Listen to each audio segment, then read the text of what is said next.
Chapter 2057. Tang Fenghua's Joy Qi glanced at his brother and sister-in-law, nodding firmly. You're right, fifth brother. I'll handle this myself. I'll go find her now. Let's accompany you, Xiao Yunduan suggested. We can also bring Miss Yuan Mi and General Qin along. The more people involved, the better. Tang Fenghua's audacity warranted no privacy. Upon hearing Qi's invitation, Tang Fanghua felt a surge of elation. Mei chimed in, playing up Xiao Yunduan's supposed guilt. I knew it. General Xiao has a kind heart. After all, you saved him. Surely he regrets his earlier treatment of you. His invitation is a sign of his regard for relationships. It's not a bad thing. Tang Fanghua beamed with satisfaction, feigning humility. I seek only a clear conscience. General Xiao is truly compassionate. He will come to understand me in time. You're absolutely right. Master and servant conveniently overlooked the fact that Tang Fanghua wasn't Qi's savior at all. Tang Fanghua had meticulously adorned herself for the occasion. Her bean-green embroidered powder and apricot hydrangea dress boasted narrow sleeves, exuding freshness and elegance. A simple bun adorned with jade hairpins and a chrysanthemum branch, inlaid with pearls, added to her refined appearance, evoking a hint of sympathy. Yet, upon arriving at the parlor where Qi had summoned her, Tang Fanghua and her servant felt a pang of unease upon seeing Xiao Xian, Xiao Yunduan, Yuan Mi, and Qin Yuanshan. Had she misunderstood something? Mei, however, wasn't disappointed. It seemed General Xiao hadn't specifically invited her miss to speak. Instead, there were all these irrelevant people present. Tang Fanghua greeted Xiao Xian and Xiao Yunduan with a smile before turning to Qi and the others. Qi, it's quite lively here. Yuan Mi and Qin Yuanshan, privy to the truth, regarded Tang Fanghua with disdain. Yuan Mi in particular couldn't hide her disgust. With a sneer she remarked, Indeed, lively indeed. And it's about to get even livelier for you. Tang Fanghua, accustomed to such treatment, adopted a facade of aggrieved patience. Sister Yuan, what do you mean? Yuan Mi sneered back. Don't call me sister. I fear it might shorten my lifespan. You'll soon understand why.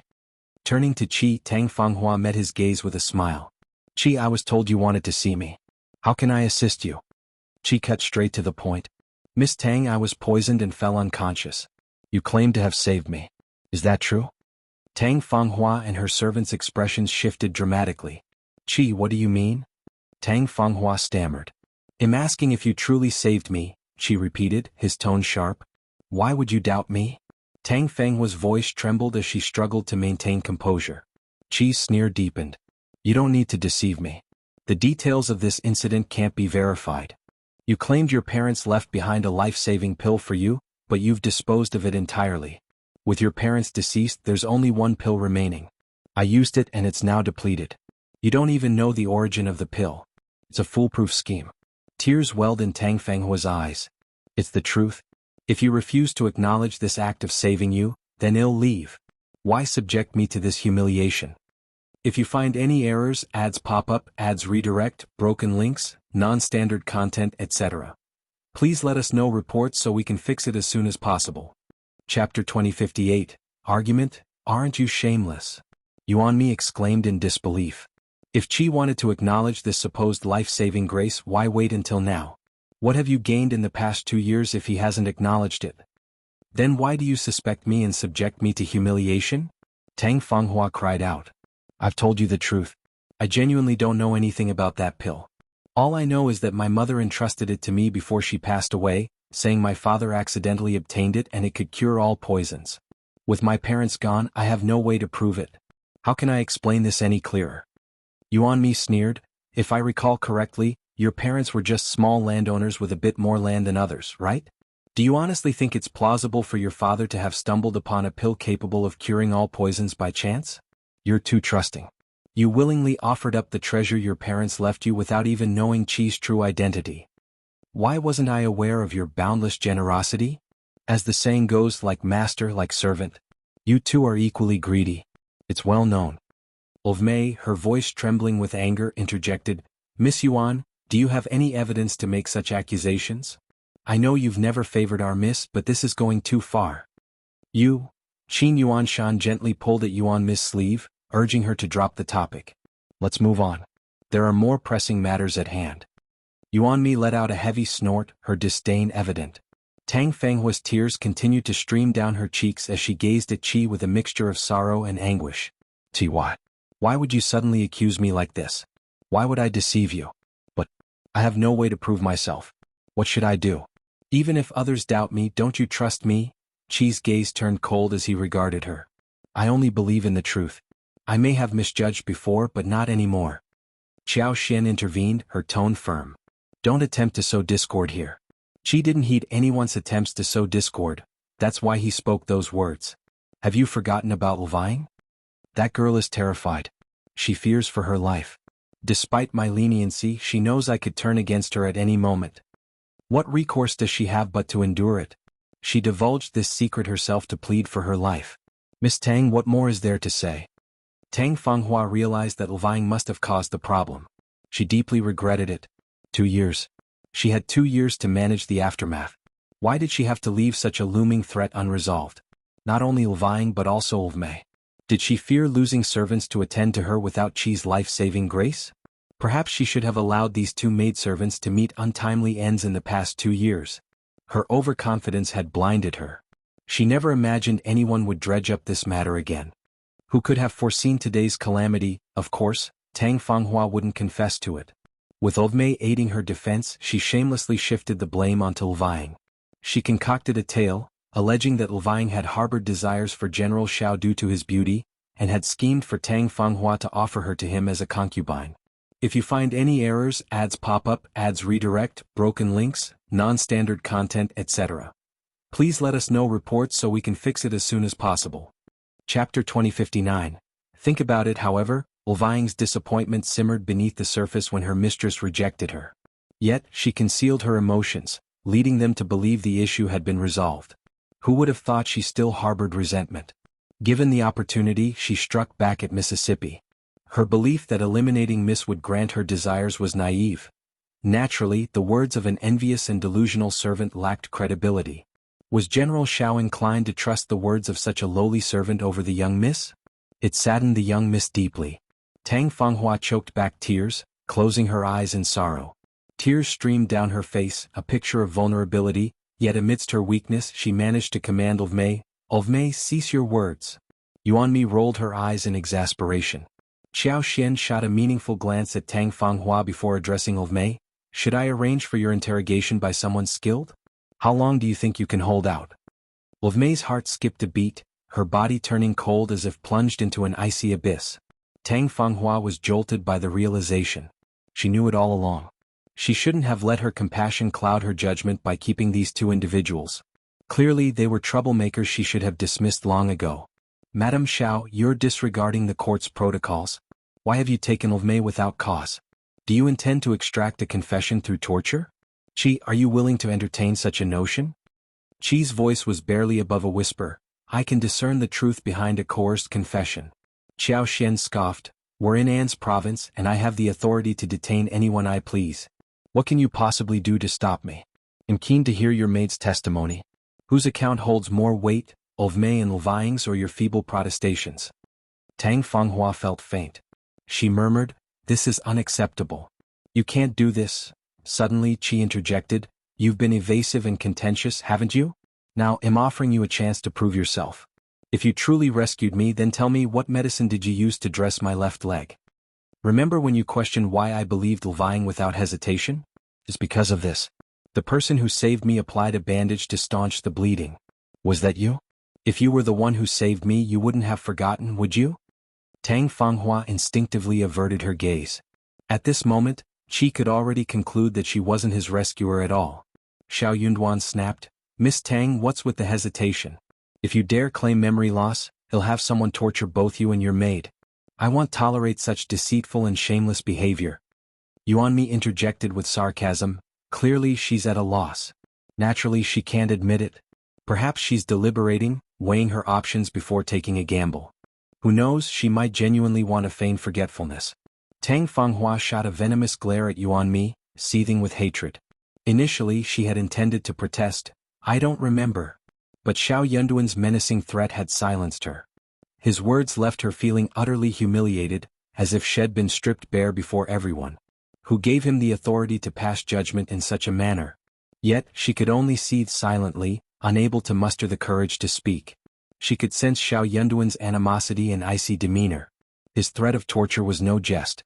Fear gripped her. If you find any errors, ads pop up, ads redirect, broken links, non-standard content, etc., please let us know reports so we can fix it as soon as possible.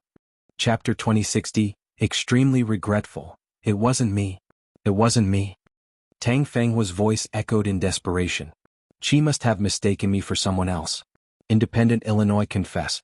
I didn't claim to be his savior voluntarily. He mentioned it himself. In that moment of desperation and frustration, I entertained the hope that someone who regarded me as their rescuer might offer aid.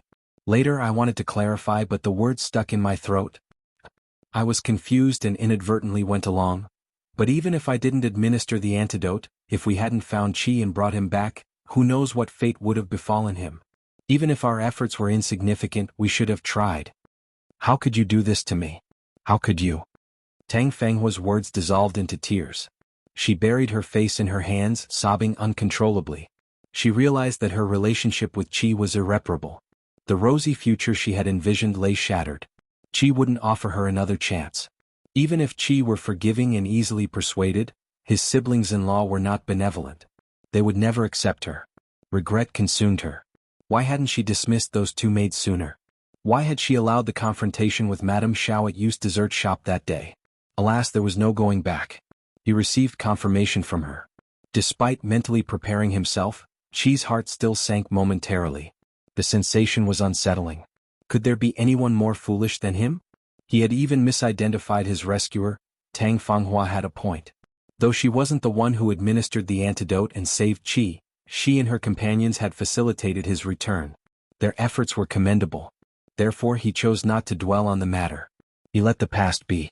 However, Qiao Xian retrieved 40,000 taels of silver from the 50,000 she had bestowed upon Tang Fanghua. Times were tough, and 40,000 taels could secure ample provisions, valuable in times of crisis. Why was she so quick to part with it? Qi had been under her care for 2 years. With 10,000 taels he could repay her kindness. Considering her deceitful intentions, Qi could have rightfully sought retribution. Yet he decided against it. Qi and his companions had no intention of escorting her home. Therefore, Qiao Xian instructed her to gather her belongings and stay at the inn, departing An's city the following day. Tang Fanghua hesitated to make any distinctions. She merely requested a private farewell with Qi before departing. Yuanmi was astounded. She silently rebuked, after deceiving her so thoroughly, "You still have the audacity to bid farewell." Xiao Yunduan concurred. Qi was taken aback by his brother's agreement. Xiao Yunduan hadn't anticipated Tang Fenghua's words affecting Qi. So why did he intervene? Qi wasn't so callous as to be unable to address such a minor issue. If Tang Fenghua's plea softened his heart and swayed his decision, it would be truly disappointing. Tang Fanghua clung to a glimmer of hope. She seized this final opportunity to plead her case. With tearful remorse, she confessed her wrongdoing, painting a picture of misery with her background. She beseeched Qi for forgiveness, acknowledging her lack of support and pleading to accompany them back to the northwest, vowing not to intrude or cause trouble. She pledged to maintain her distance and not inconvenience him. She had no one to rely on and was afraid. She could only feel more at ease when she stayed in a familiar place like the northwest. If you find any errors, ads pop up, ads redirect, broken links, non-standard content, etc., please let us know reports so we can fix it as soon as possible. Chapter 2061. Qi rejects. She wept and pleaded with desperation, employing every ounce of sympathy she could muster. Tang Fanghua played the ultimate sympathy card. She implored Qi to acquiesce. For her, the opportunity to accompany him back to the northwest signified closure on the matter of her impersonation to save his life. Perhaps it wasn't entirely unfavorable. She could embark on a fresh start. Only time would reveal whether she could gradually win him over. If she still had a chance to draw close to him. But she declined. Despite her tearful entreaties, she remained resolute, steadfastly refusing to even meet her gaze. It was out of the question for him to bring her along. What sort of person was he, then? How could he possibly entertain mercy after being so gravely deceived? Moreover, their kindness towards Anan, an innocent child, was testament to their character. He couldn't allow her to persist in pestering him. Tang Fanghua yearned to plead once more, but Qi refused to entertain any further discussion. He turned away, urging her to depart promptly. Tang Fanghua clenched her teeth, summoning an unexpected courage to cry out, "Do you still hold me accountable? Have I not atoned enough with my life?" As the words left her lips, she forcefully struck her head against the wall. She was stunned. Despite his years of training and sharp intellect, he hadn't anticipated this. With a swift motion, Qi pushed Tang Fanghua away with his palm, causing her to collapse with a muted cry. Clutching her chest, she struggled to sit up, her face drained of color. Qi let out a sigh of relief, his anger boiling over. "Are you out of your mind?" he scolded. Though in pain, Tang Fanghua secretly reveled in her boldness. She offered Qi a sad smile, her pallid face bearing the weight of regret. "Qi, I understand the gravity of my actions. Please grant me another chance. I'll change, I swear it. Please, I beg of you." Tang Fanghua vowed that if given another opportunity, she would truly transform herself. She wished she could rip out her heart and present it to him as proof of her sincerity. Yet, what leverage did she possess to secure her redemption? No matter how earnest her plea, it held no sway in Qi's eyes. Qi remained unmoved, his temper flaring. "Enough," he erupted. "Leave at once. I never want to lay eyes on you again." This woman was clearly unhinged. How could he capitulate to her demands when she resorted to such extreme measures before him? Thankfully, catastrophe was averted. What if she had suffered a serious injury from her reckless behavior? It would have been a calamity indeed. His ability to judge character was evidently lacking. He couldn't even compare to Fifth Brother's discernment. Tang Fanghua wept in agony, futilely calling out to Qi. Ignoring her pleas, Qi summoned the servants and with a steely resolve, commanded them to escort her out immediately. Tang Fanghua cried out in despair. Tang Fanghua and Levmei sought refuge in an inn. The following day they were forcibly expelled from An's prefecture city by the authorities. Her actions had incurred the wrath of Xiao Yunduan and Xiao Xian to such an extent that they would never permit her to remain in An's city. As for Levine, Xiao Xian pledged to spare her life. Nevertheless, An's prefecture city was no longer a viable option for Tang Fanghua. Utterly bewildered, she didn't know where to turn. Desperate, she sought out a human broker and implored him to find a buyer for her. Xiao Xian sighed in frustration. While indifferent to the situation, she instructed the broker to sell Tang Fanghua outside the city, avoiding any dealings with the An's family. Selling such a troublemaker within An's prefecture city could potentially invite future complications. With that, the matter concluded. If you find any errors, ads pop up, ads redirect, broken links, non-standard content, etc., please let us know reports so we can fix it as soon as possible. Chapter 2062, Separation. Qi swiftly readjusted himself. Fortunately, he harbored no lingering feelings for Tang Fanghua, only sorrow at being deceived. Qi and his companions lingered in An's province for 5 days before planning to retreat to their village for another 5 to 6 days. From there, they would journey back to Guiwu City and refrain from further visits. After spending 2 days with Qi, Xiao Yunduan and Xiao Xian departed for Liuhe Manor. The flourishing prospects and opulence of Liuhe Manor left Yuan Mi and Qin Yuanshan envious and effusive in their praise. The thriving development surrounding the manor was a harbinger of abundant harvests, evoking a sense of joy and contentment. Before parting ways, Qin Yuanshan, and Xiao Yunduan conferred several times, ensuring all necessary communications were addressed. On the day of their departure, Qi's eyes welled with tears. He held Anan in his arms for a moment before reluctantly relinquishing him to Xiao Xian. Qi tenderly stroked Anan's little head, eliciting a sweet smile from the child, who had grown accustomed to Uncle Qi's presence and enjoyed their playful interactions. Unaware of the concept of parting, Anan assumed Qi was simply teasing him as usual. After exchanging farewells, they parted ways, each attending to their own affairs. Qi and his companions gradually departed. By noon, Anan's thoughts still lingered on Uncle Qi. He repeatedly inquired about him, unaware that Qi wouldn't return for a while. Upon hearing this, Anan burst into tears, yearning for his beloved companion. Xiao Yunduan and Xiao Xian, already burdened with disappointment, felt even more disheartened by Anan's distress. After consoling the young boy, they breathed a collective sigh of relief, though the interruption had dampened their spirits. Qi, concerned for Xiao Yunduan and the others' safety, not only visited to bid them farewell but also handpicked 50 elite soldiers, led by Qinjun, to remain in An's city. Their task, to protect Xiao Yunduan, Xiao Xian and Anan. In the event of any economic turmoil, having resources in An's city could prove beneficial. Simultaneously, She arranged for individuals to return to Xiaoding Village to attend to Miss Fang and the others.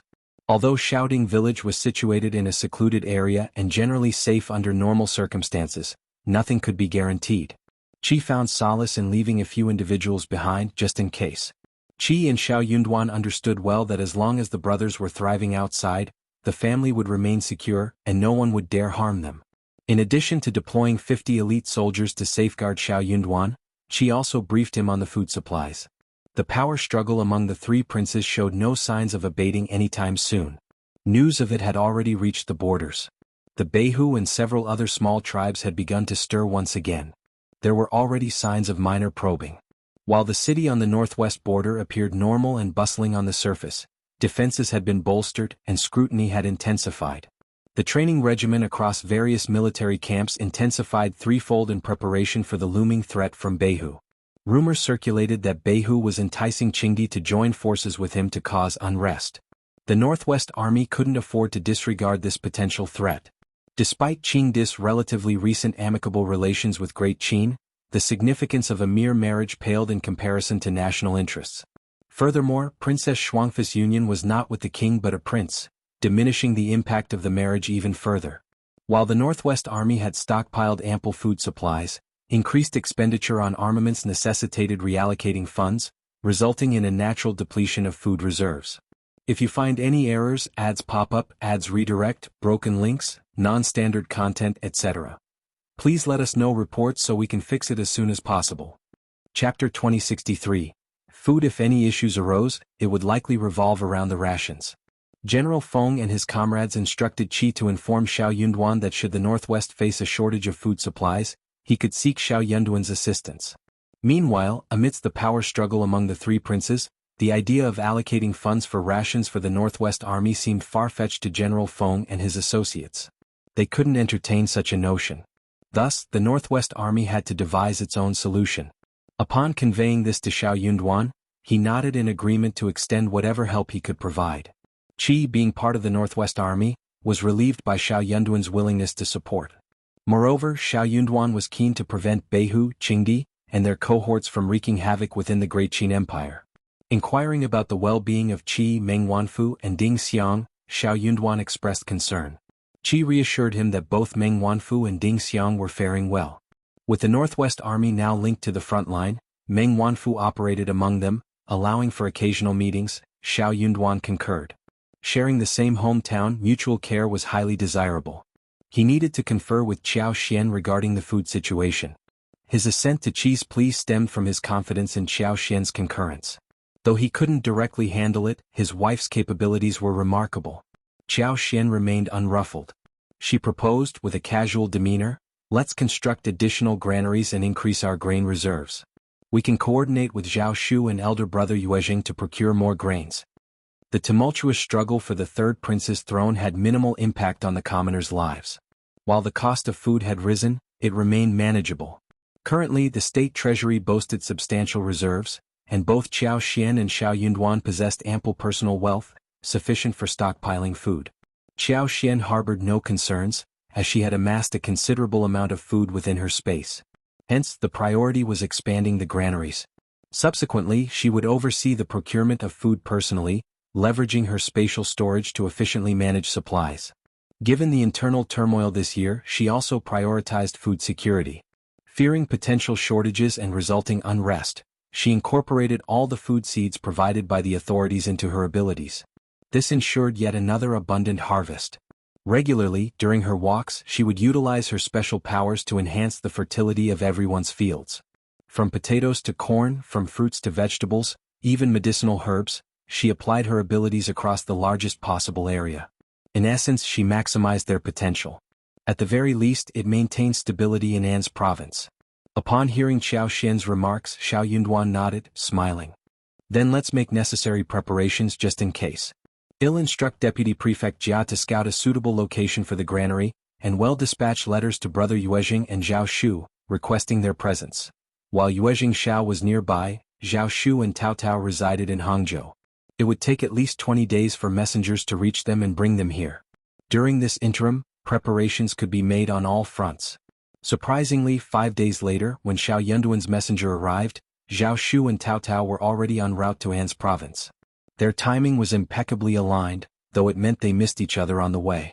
Nonetheless, this circumstance had its advantages, saving them additional trouble upon their arrival in the province. If you find any errors, ads pop up, ads redirect, broken links, non-standard content, etc., please let us know reports so we can fix it as soon as possible. Chapter 2064. Finally revenge. When Zhao Shu caught sight of Xiao Yunduan and Xiao Xian, his demeanor resembled that of reuniting with his own kin. His eyes gleamed with affection, leaving Xiao Yunduan and Xiao Xian pleasantly baffled by his exuberance. They couldn't fathom why this somewhat eccentric young master radiated such joy. Taotao found herself torn between laughter and tears, swiftly offering an explanation with a smile. For Zhao Shu, this encounter evoked excitement and heartfelt emotions. He finally felt vindicated for his mother's sake. He attributed this stroke of fortune to the benevolence of the Xiao family, believing their influence facilitated everything going smoothly.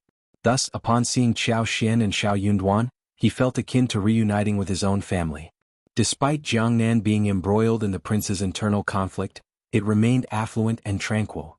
After deliberation with Uncle Qing and their associates, they devised contingency plans and safeguards against unforeseen circumstances. Precious assets had already been identified and clandestinely buried in a secluded cellar. Should any adversity arise, they could promptly flee and seek refuge with Xiao Xian and Xiao Yunduan. Curiously, both parties harbored the same inclination. It seemed only natural to turn to fifth brother and fifth sister-in-law in times of distress. Finding solace with fifth brother and fifth sister-in-law felt like the safest option. Given the current circumstances, venturing to the capital was out of the question for Zhao Shu. With no pressing matters at hand, he found himself with ample free time, thus he decided to accompany Taotao on explorations around Jiangnan. The bustling towns no longer held their appeal. Instead, they found themselves drawn to the quaint villages scattered throughout the region. Taotao, in particular, developed a keen interest in these locales, often expressing a desire to purchase them when she came across promising sites. As a result, Zhao Shu and Taotao traversed Jiangnan, acquiring several plots of land along the way. During their ventures into various villages and towns, Zhao Shu stumbled upon a coachman who had vanished without a trace following his mother's accident in a rural area near Jinling. Unwilling to let this opportunity slip, Zhao Shu promptly apprehended the coachman. Through a series of intimidation and interrogation, the coachman eventually divulged everything. Indeed, it was Miss Qin who orchestrated the scheme. As for Zhao Mu's involvement, Zhao Shu suspected his complicity. Even if Zhao Mu wasn't directly implicated, he likely turned a blind eye or even facilitated Miss Qin's machinations in secret. After all, Miss Qin was merely a concubine, while his mother possessed astute intellect.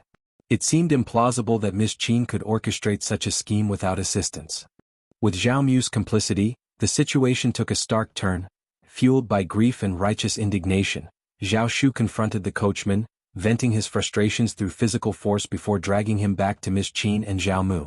Even in the face of damning evidence, Miss Qin remained steadfast in her denial, dismissing the coachman's claims as baseless accusations concocted to tarnish her reputation. She insinuated that Zhao Shu harbored personal animosity towards her and orchestrated this charade to discredit her. Unyielding in his resolve, Zhao Shu threatened Zhao Mu, vowing to escalate the matter to the authorities and present the coachman's testimony as evidence. With credible witnesses, a thorough investigation might uncover the truth of the past, leaving Miss Qin with nowhere to hide. Panicked by the prospect of Zhao Shu involving the government, Zhao Mu scrambled to prevent such a course of action. Even Miss Qin found herself bewildered by the unfolding events. Despite her staunch defiance, the prospect of facing official scrutiny left her visibly unnerved. If you find any errors, ads pop up, ads redirect, broken links, non-standard content, etc., please let us know reports so we can fix it as soon as possible. Chapter 2065. Dealing with Miss Qin. While she had attended to everyone else, loyal Auntie Ling remained under her care. The thought of Zhao Shu involving the authorities filled her with dread, knowing that Auntie Ling would likely face interrogation. Miss Qin couldn't assure herself that Auntie Ling would endure such scrutiny unscathed. Even she doubted her own resilience under such circumstances. Should Zhao Shu proceed with his plans, he would undoubtedly spare no effort in retribution. Miss Qin felt defenseless against Zhao Shu's onslaught. Financially, Zhao Shu could easily overpower her, and even Zhao Mu would be at his mercy.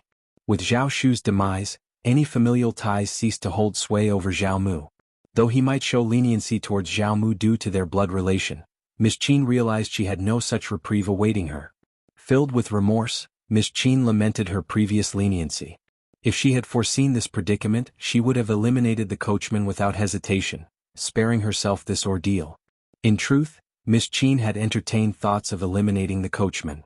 However, he proved elusive, vanishing without a trace immediately after accepting her bribe. By the time Miss Qin resolved to act, he had vanished beyond her reach. At the time, Miss Qin underestimated Zhao Shu's resilience, presuming that even if she couldn't locate the coachman, Zhao Shu would likely face similar difficulties. Additionally, considering Zhao Shu's youth back then, she doubted his ability to challenge her authority in the future. With Zhao Mu's influence suppressing him, her own biological son seemed poised to keep Zhao Shu in check. In Miss Qin's eyes, without the support of Ms. Zheng, Zhao Shu appeared vulnerable, akin to a lamb awaiting slaughter. She failed to take him seriously, even contemplating ways to degrade and belittle him. Ideas of subjecting him to an unbearable marriage or dragging him through the mud crossed her mind, envisioning a future where he could never recover. However, Miss Qin's plans went awry after Zhao Shu's unexpected display of filial devotion, derailing her schemes and spiraling events beyond her control. Eventually, even Zhao Mu found himself unable to rein him in, leading to Zhao Shu wresting control of almost all of the Zhao family's assets. In the ensuing years, Zhao Shu retreated to a modest existence as a rural landlord alongside Zhao Mu in a small town. The opulence and extravagance of their former lifestyle became a distant memory. Gone were the days of luxuriant brocades and gleaming jewelry. Miss Qin now found herself constrained by financial limitations. Moreover, she endured Zhao Mu's incessant complaints and occasional outbursts, bearing the brunt of his frustrations. Blame for their diminished circumstances fell squarely on Miss Qin's shoulders, prompting Zhao Mu's occasional physical aggression during fits of rage. Initially, Miss Qin believed her situation couldn't get any worse, but now she found herself consumed by genuine panic and despair. Before she could formulate a plan, Zhao Mu callously shifted all blame onto her, siding with the coachman's accusations. He condemned Miss Qin as morally corrupt and announced his intention to leave her fate in Zhao Shu's hands. Despite Zhao Di and Zhao Ye's feeble attempts to shield her, their efforts proved futile against Zhao Shu's authority. Even Zhao Mu, their own father, stood powerless against Zhao Shu's resolve. Furthermore, Zhao Di vividly recalled the humiliation he suffered at Zhao Shu's hands during Yu Zhang and Zhao Shu's marriage, intensifying his fear of Zhao Shu's retribution. With no means of escape, Miss Qin unleashed a torrent of curses directed at Zhao Shu, Ms. Zheng, and even Taotao, Xiao Yunduan, and Xiao Xian. In a fit of rage, Zhao Shu lashed out, striking her with a blow that nearly split her lip. Determined to ensure she faced consequences for her actions, Zhao Shu orchestrated her sale to himself, bringing her to the Zhao clan compound. There, he confined her within the clan's temple, where she was compelled to repent before the Buddha each day. If you find any errors, ads pop up, ads redirect, broken links, non-standard content, etc., please let us know reports so we can fix it as soon as possible. Chapter 2066. Is he that capable? He demanded Miss Qin's daily penance and prostration before the Buddha, withholding food as leverage to enforce compliance. In this new reality, leaving her temple was out of the question. She was bound to her penitent duties for as long as she lived, lest she face starvation. For someone like Miss Qin, the thought of death was unthinkable, ensuring her obedience. As for Zhao Mu, Zhao Shu found himself at an impasse. While he could bring Miss Qin to the clan compound or even to court, Zhao Mu remained beyond his reach. Despite Zhao Shu's legal adoption, Zhao Mu still retained his biological ties. Moreover, Zhao Mu's indirect involvement in the affair left Zhao Shu reluctant to let him off easily. Driven by his wrath, Zhao Shu's actions had already decimated the family's modest assets, leaving Zhao Mu's ventures severely depleted. With just 200 mu of fertile land remaining, opening a shop was no longer feasible. Zhao Shu extended his surveillance to Zhao Di and Zhao Yi, ensuring they faced a lifetime of stagnation and missed opportunities. He even relished the idea of their downfall into decadence, should they choose such a path. When Zhao Mu's anger rendered him incapacitated, Zhao Shu and Taotao sought refuge with Xiao Yunduan and Xiao Xian. Despite the consequences, Zhao Di failed to learn his lesson. Convinced he held leverage over Zhao Shu, he resorted to bribing individuals to spread malicious rumors and slander about him, accusing Zhao Shu of unfilial conduct and causing their biological father's demise. Without requiring proof, Zhao Shu swiftly enacted punishment, ordering his servants to administer a severe beating that left Zhao Di crippled and incapacitated. Seething with rage, Zhao Di sequestered himself at home, venting his frustrations through wild curses, yet refraining from further scheming against Zhao Shu. As for Zhao Yi, harboring resentment and possessing a cunning nature, he remained a constant source of concern for Zhao Shu. In the face of overwhelming strength, all schemes and plots amounted to mere paper tigers. Given his current stature, Zhao Yi couldn't even hold a candle to Zhao Shu, let alone concoct schemes against him. Even if Zhao Shu fell for Zhao Ye's trickery, Xiao Yunduan remained a formidable force to contend with. Unless Zhao Yi could eliminate Xiao Yunduan, Qiao Xian and even Qi, he would find himself on the losing end. But did he possess such capability? Clearly, it was out of the realm of possibility. Grateful and admiring, Zhao Shu expressed his appreciation to Qiao Xian and Xiao Yunduan, acknowledging their pivotal role in his current circumstances. If not for you, fifth brother and fifth sister-in-law, I wouldn't be where I am today.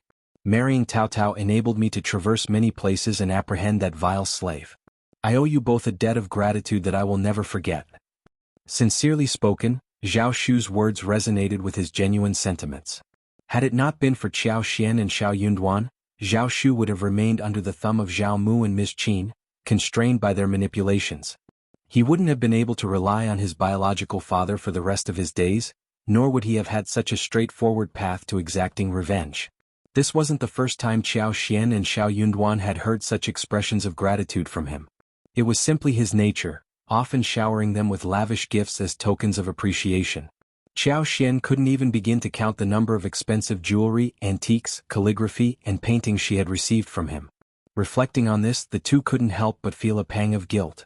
If this pattern persisted, it would become increasingly difficult to accept such extravagant gestures. If you find any errors, ads pop up, ads redirect, broken links, non-standard content, etc., please let us know reports so we can fix it as soon as possible. Chapter 2067. Fu Xiaoxian's smile was warm as she replied, "Indeed, we're family. As long as you continue to treat Taotao well, that's all that matters to us." Xiao Yunduan nodded in agreement. "Absolutely." Zhao Shu's response was immediate and earnest. "They'll always cherish Taotao and never let her down. If I ever do, you both have every right to hold me accountable." Qiao Xian couldn't help but chuckle at his earnestness. Taotao, feeling a bit embarrassed by the attention, whispered, "Please don't say things like that." If only he could rein in his tendency to speak so freely. With Zhao Shu and Taotao present, Xiao Yunduan promptly dispatched men to summon Yuezhing Xiao from Yuzhong province to discuss matters regarding food supplies. Yuezhing Xiao's arrival was swift, and the three parties engaged in discussions. Zhao Shu readily agreed to any decisions made by Xiao Yunduan and Qiao Xian, demonstrating his trust and support without hesitation. After some contemplation, Yuezhing Xiao recognized the potential of expanding his business further, especially given the established connection to the northwest through Qiao Xian and Xiao Yunduan. In fact, leveraging these ties, the Yuezhing family had already established a significant presence in the northwest, thanks to Ding Xiang and his wife. The northwest business line had become a cornerstone of the Yuezhing family's operations.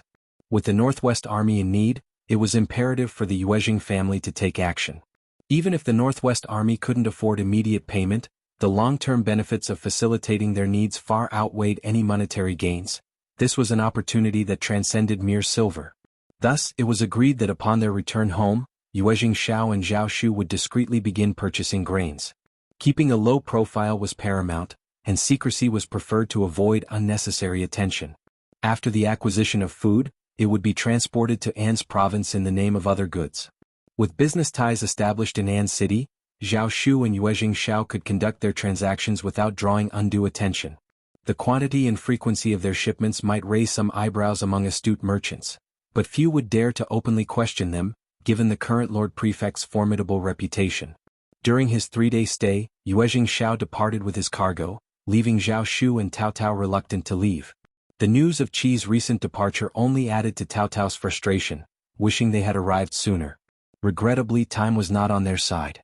Even if they hurried back to Xiaoding village, they might not arrive in time to intercept Qi.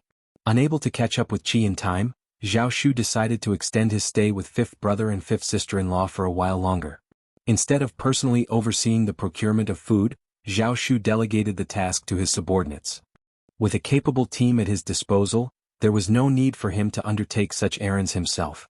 To console Taotao, Zhao Shu assured her that seeing brother Qi wasn't an easy feat, but they could always plan a trip to the northwest together in the near future.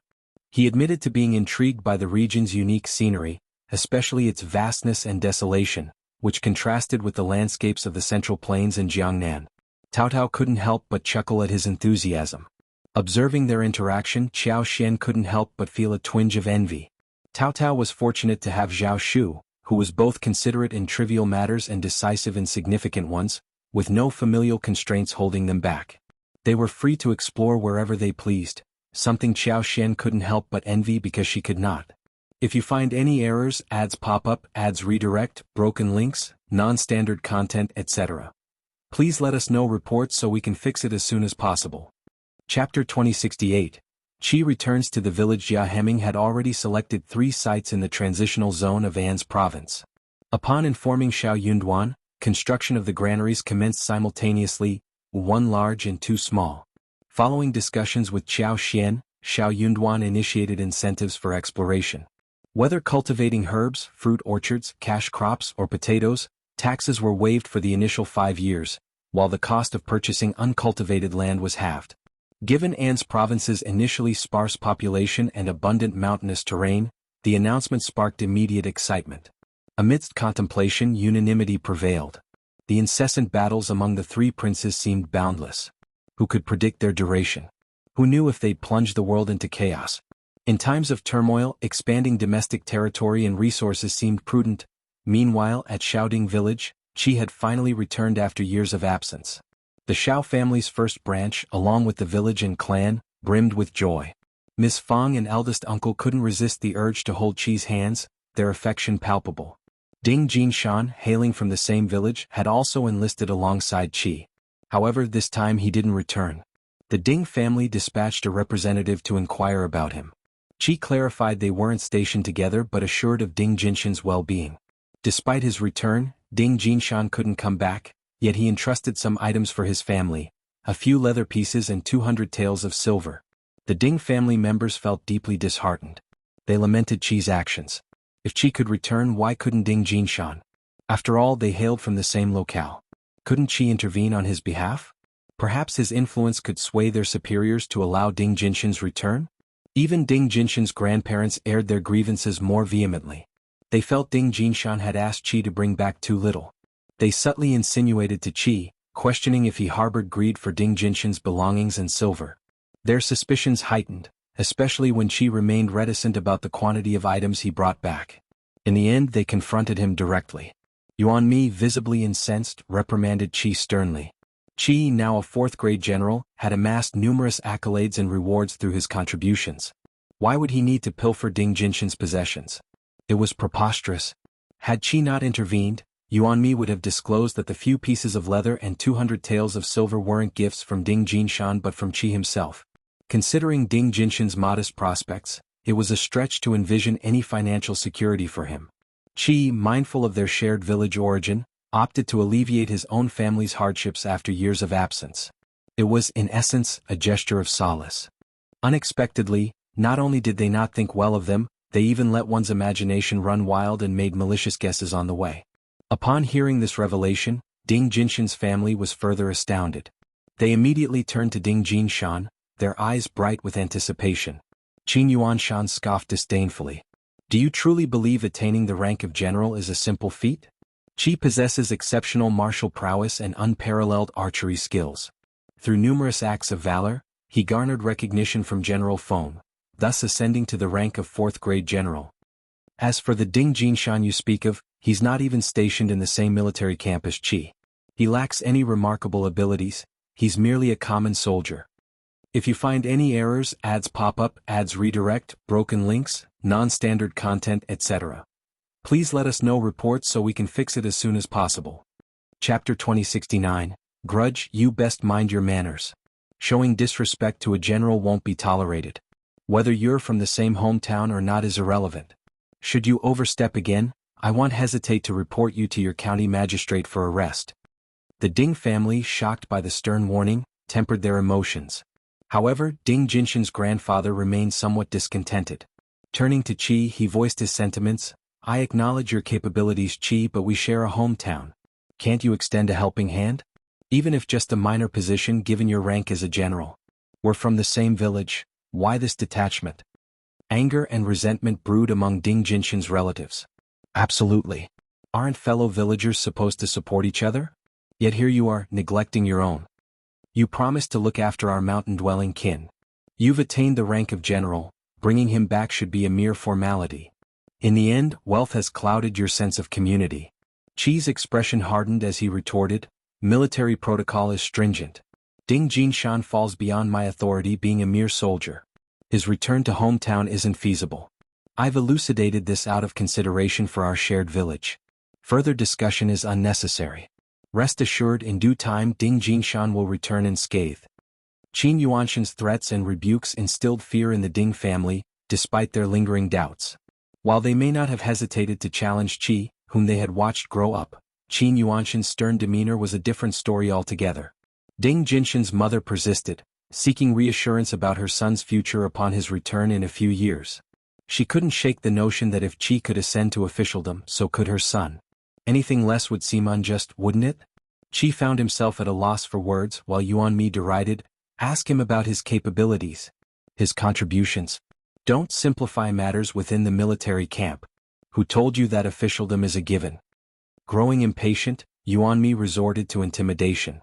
Only then did the Ding family depart in a huff, refraining from further protest. Miss Fang, seething with anger, embraced Qi, offering solace. Pay them no mind. They speak from ignorance. The more clueless they are, the louder they bluster. You've finally returned, don't let them rattle you. Miss Fang was so happy to see her son home that she did not bother to argue with them, otherwise she would not have let them go so easily. The Ding family was also ridiculous. What were they talking about? Qi and Ding Jinshan applied at the same time. Qi was even younger than him. Why did he need Qi to take care of him? Qi bore no such obligation. His success depended solely on his own merit. Qi had never harbored any expectation for Ding Jinshan to tend to him. Qin Yuanshan and Yuan Mi mused to themselves, no wonder upon learning of Qi's tutelage under old General Zhao, old General Feng and his cohorts promptly scrutinized Ding Jinshan. Upon uncovering his character, they swiftly reassigned him to a distant military camp, ensuring Qi remained untainted by association. Engaging with such an individual would only spell trouble for Qi. Qi spent several days at home, much to the delight of the Zhao family elders, the land officer and others. They even inaugurated a new ancestral hall, inviting Qi to pay homage to their forebears. Meanwhile, Ding Jinshan and his kin faced severe reprimand from the patriarch.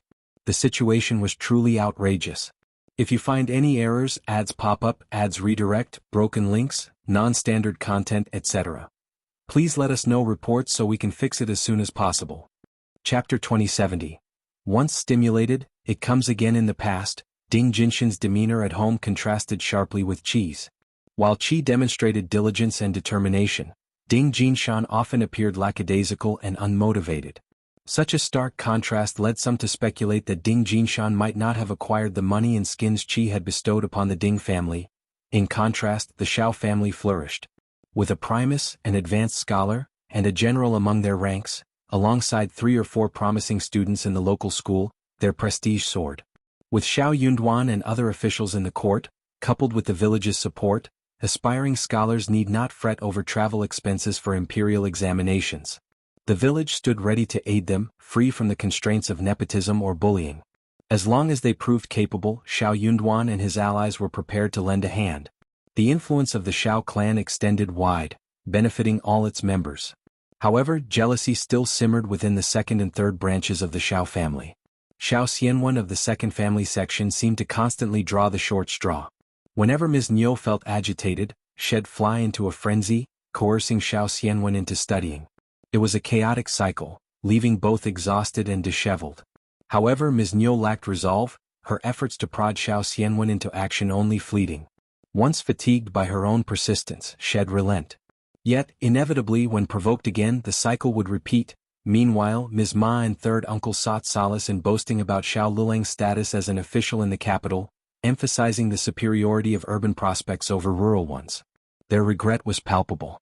Why were they blessed with only one son? Had they had 2 more, success would surely be theirs.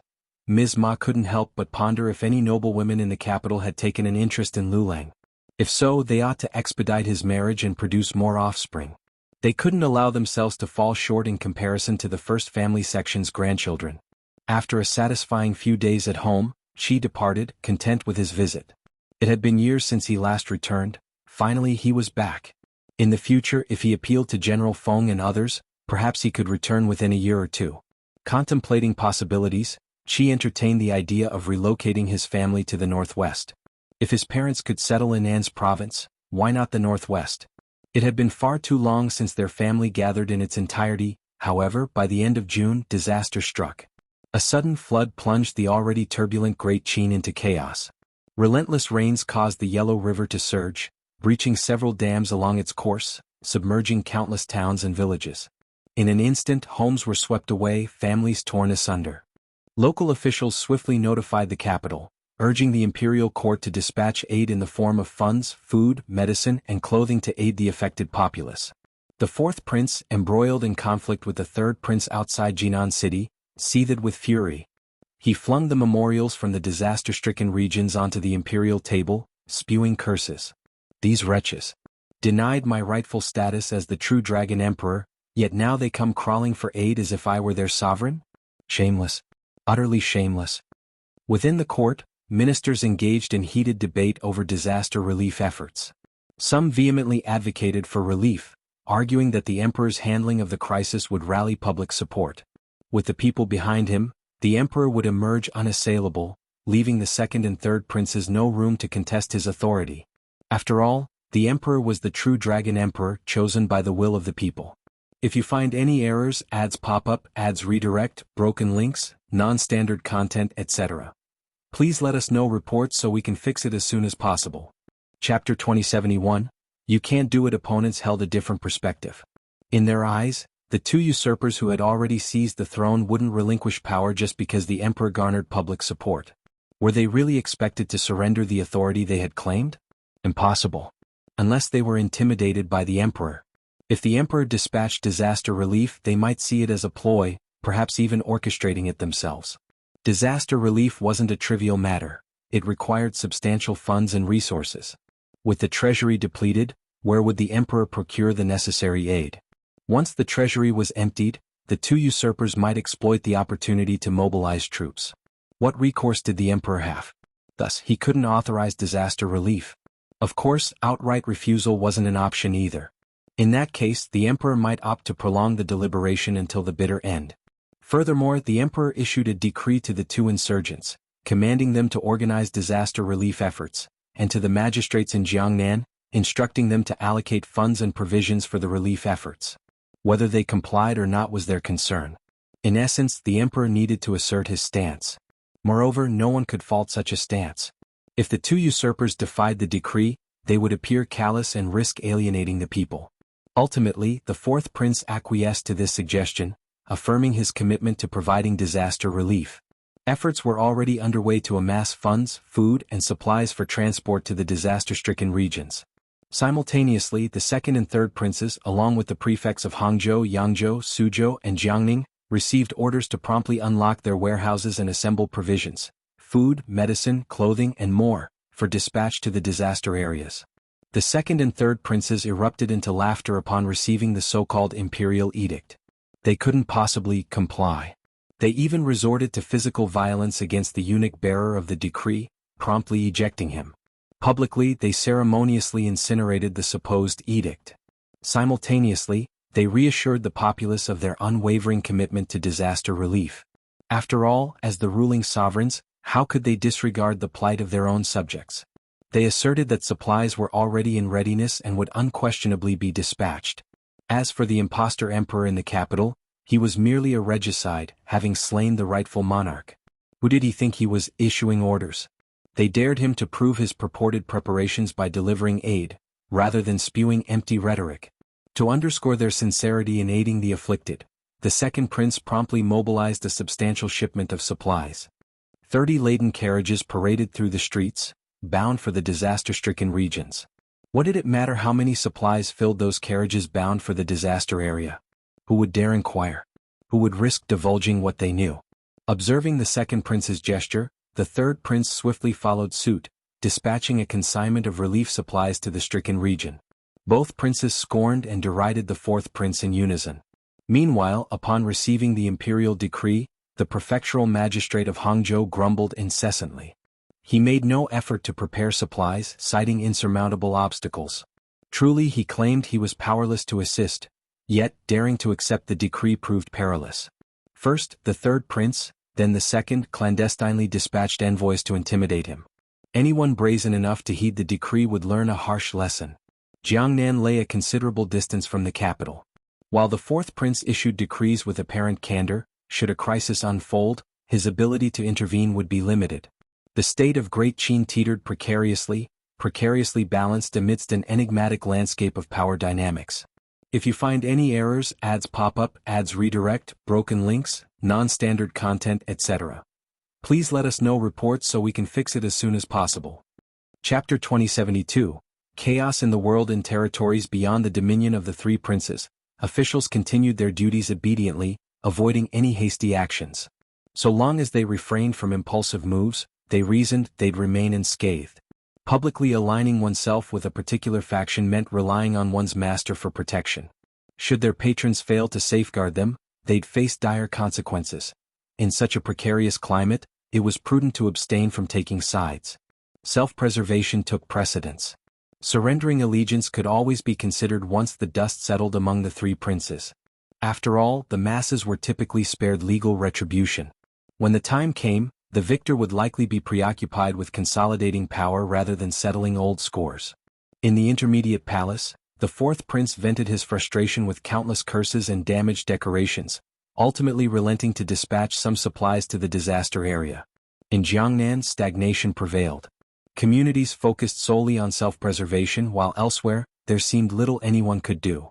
The theatrics of the three princes appeared just that, an act. Their proclaimed resources for disaster relief appeared meager on the surface and woefully inadequate in reality. This calamity proved severe, its impact continually expanding. Nearly 20 towns across the intermediate and lower reaches of the Yellow River lay in ruins. Desperation and mourning gripped the disaster-stricken populace. Angry and desperate, commoners turned against the government and plundered the wealthy. Banditry surged and waves of refugees flooded the region. Groups of varying sizes fled in all directions, dragging loved ones and abandoning villages in despair. The Central Plains descended into chaos. Shortly thereafter, intermediate generals and Shu expelled local officials, hoisted their own banners and rebelled, offering refuge to the displaced masses. The world erupted in chaos. In response, the three princes issued decrees condemning the rebels, but no one mobilized troops for intervention. No one wished to deplete their resources. Observing this, turmoil deepened. The royal family's authority teetered on the brink of collapse. Nanyue also raised the standard of rebellion. Within a year, more and more ambitious individuals joined the fray, coalescing into numerous factions. Simultaneously, banditry surged.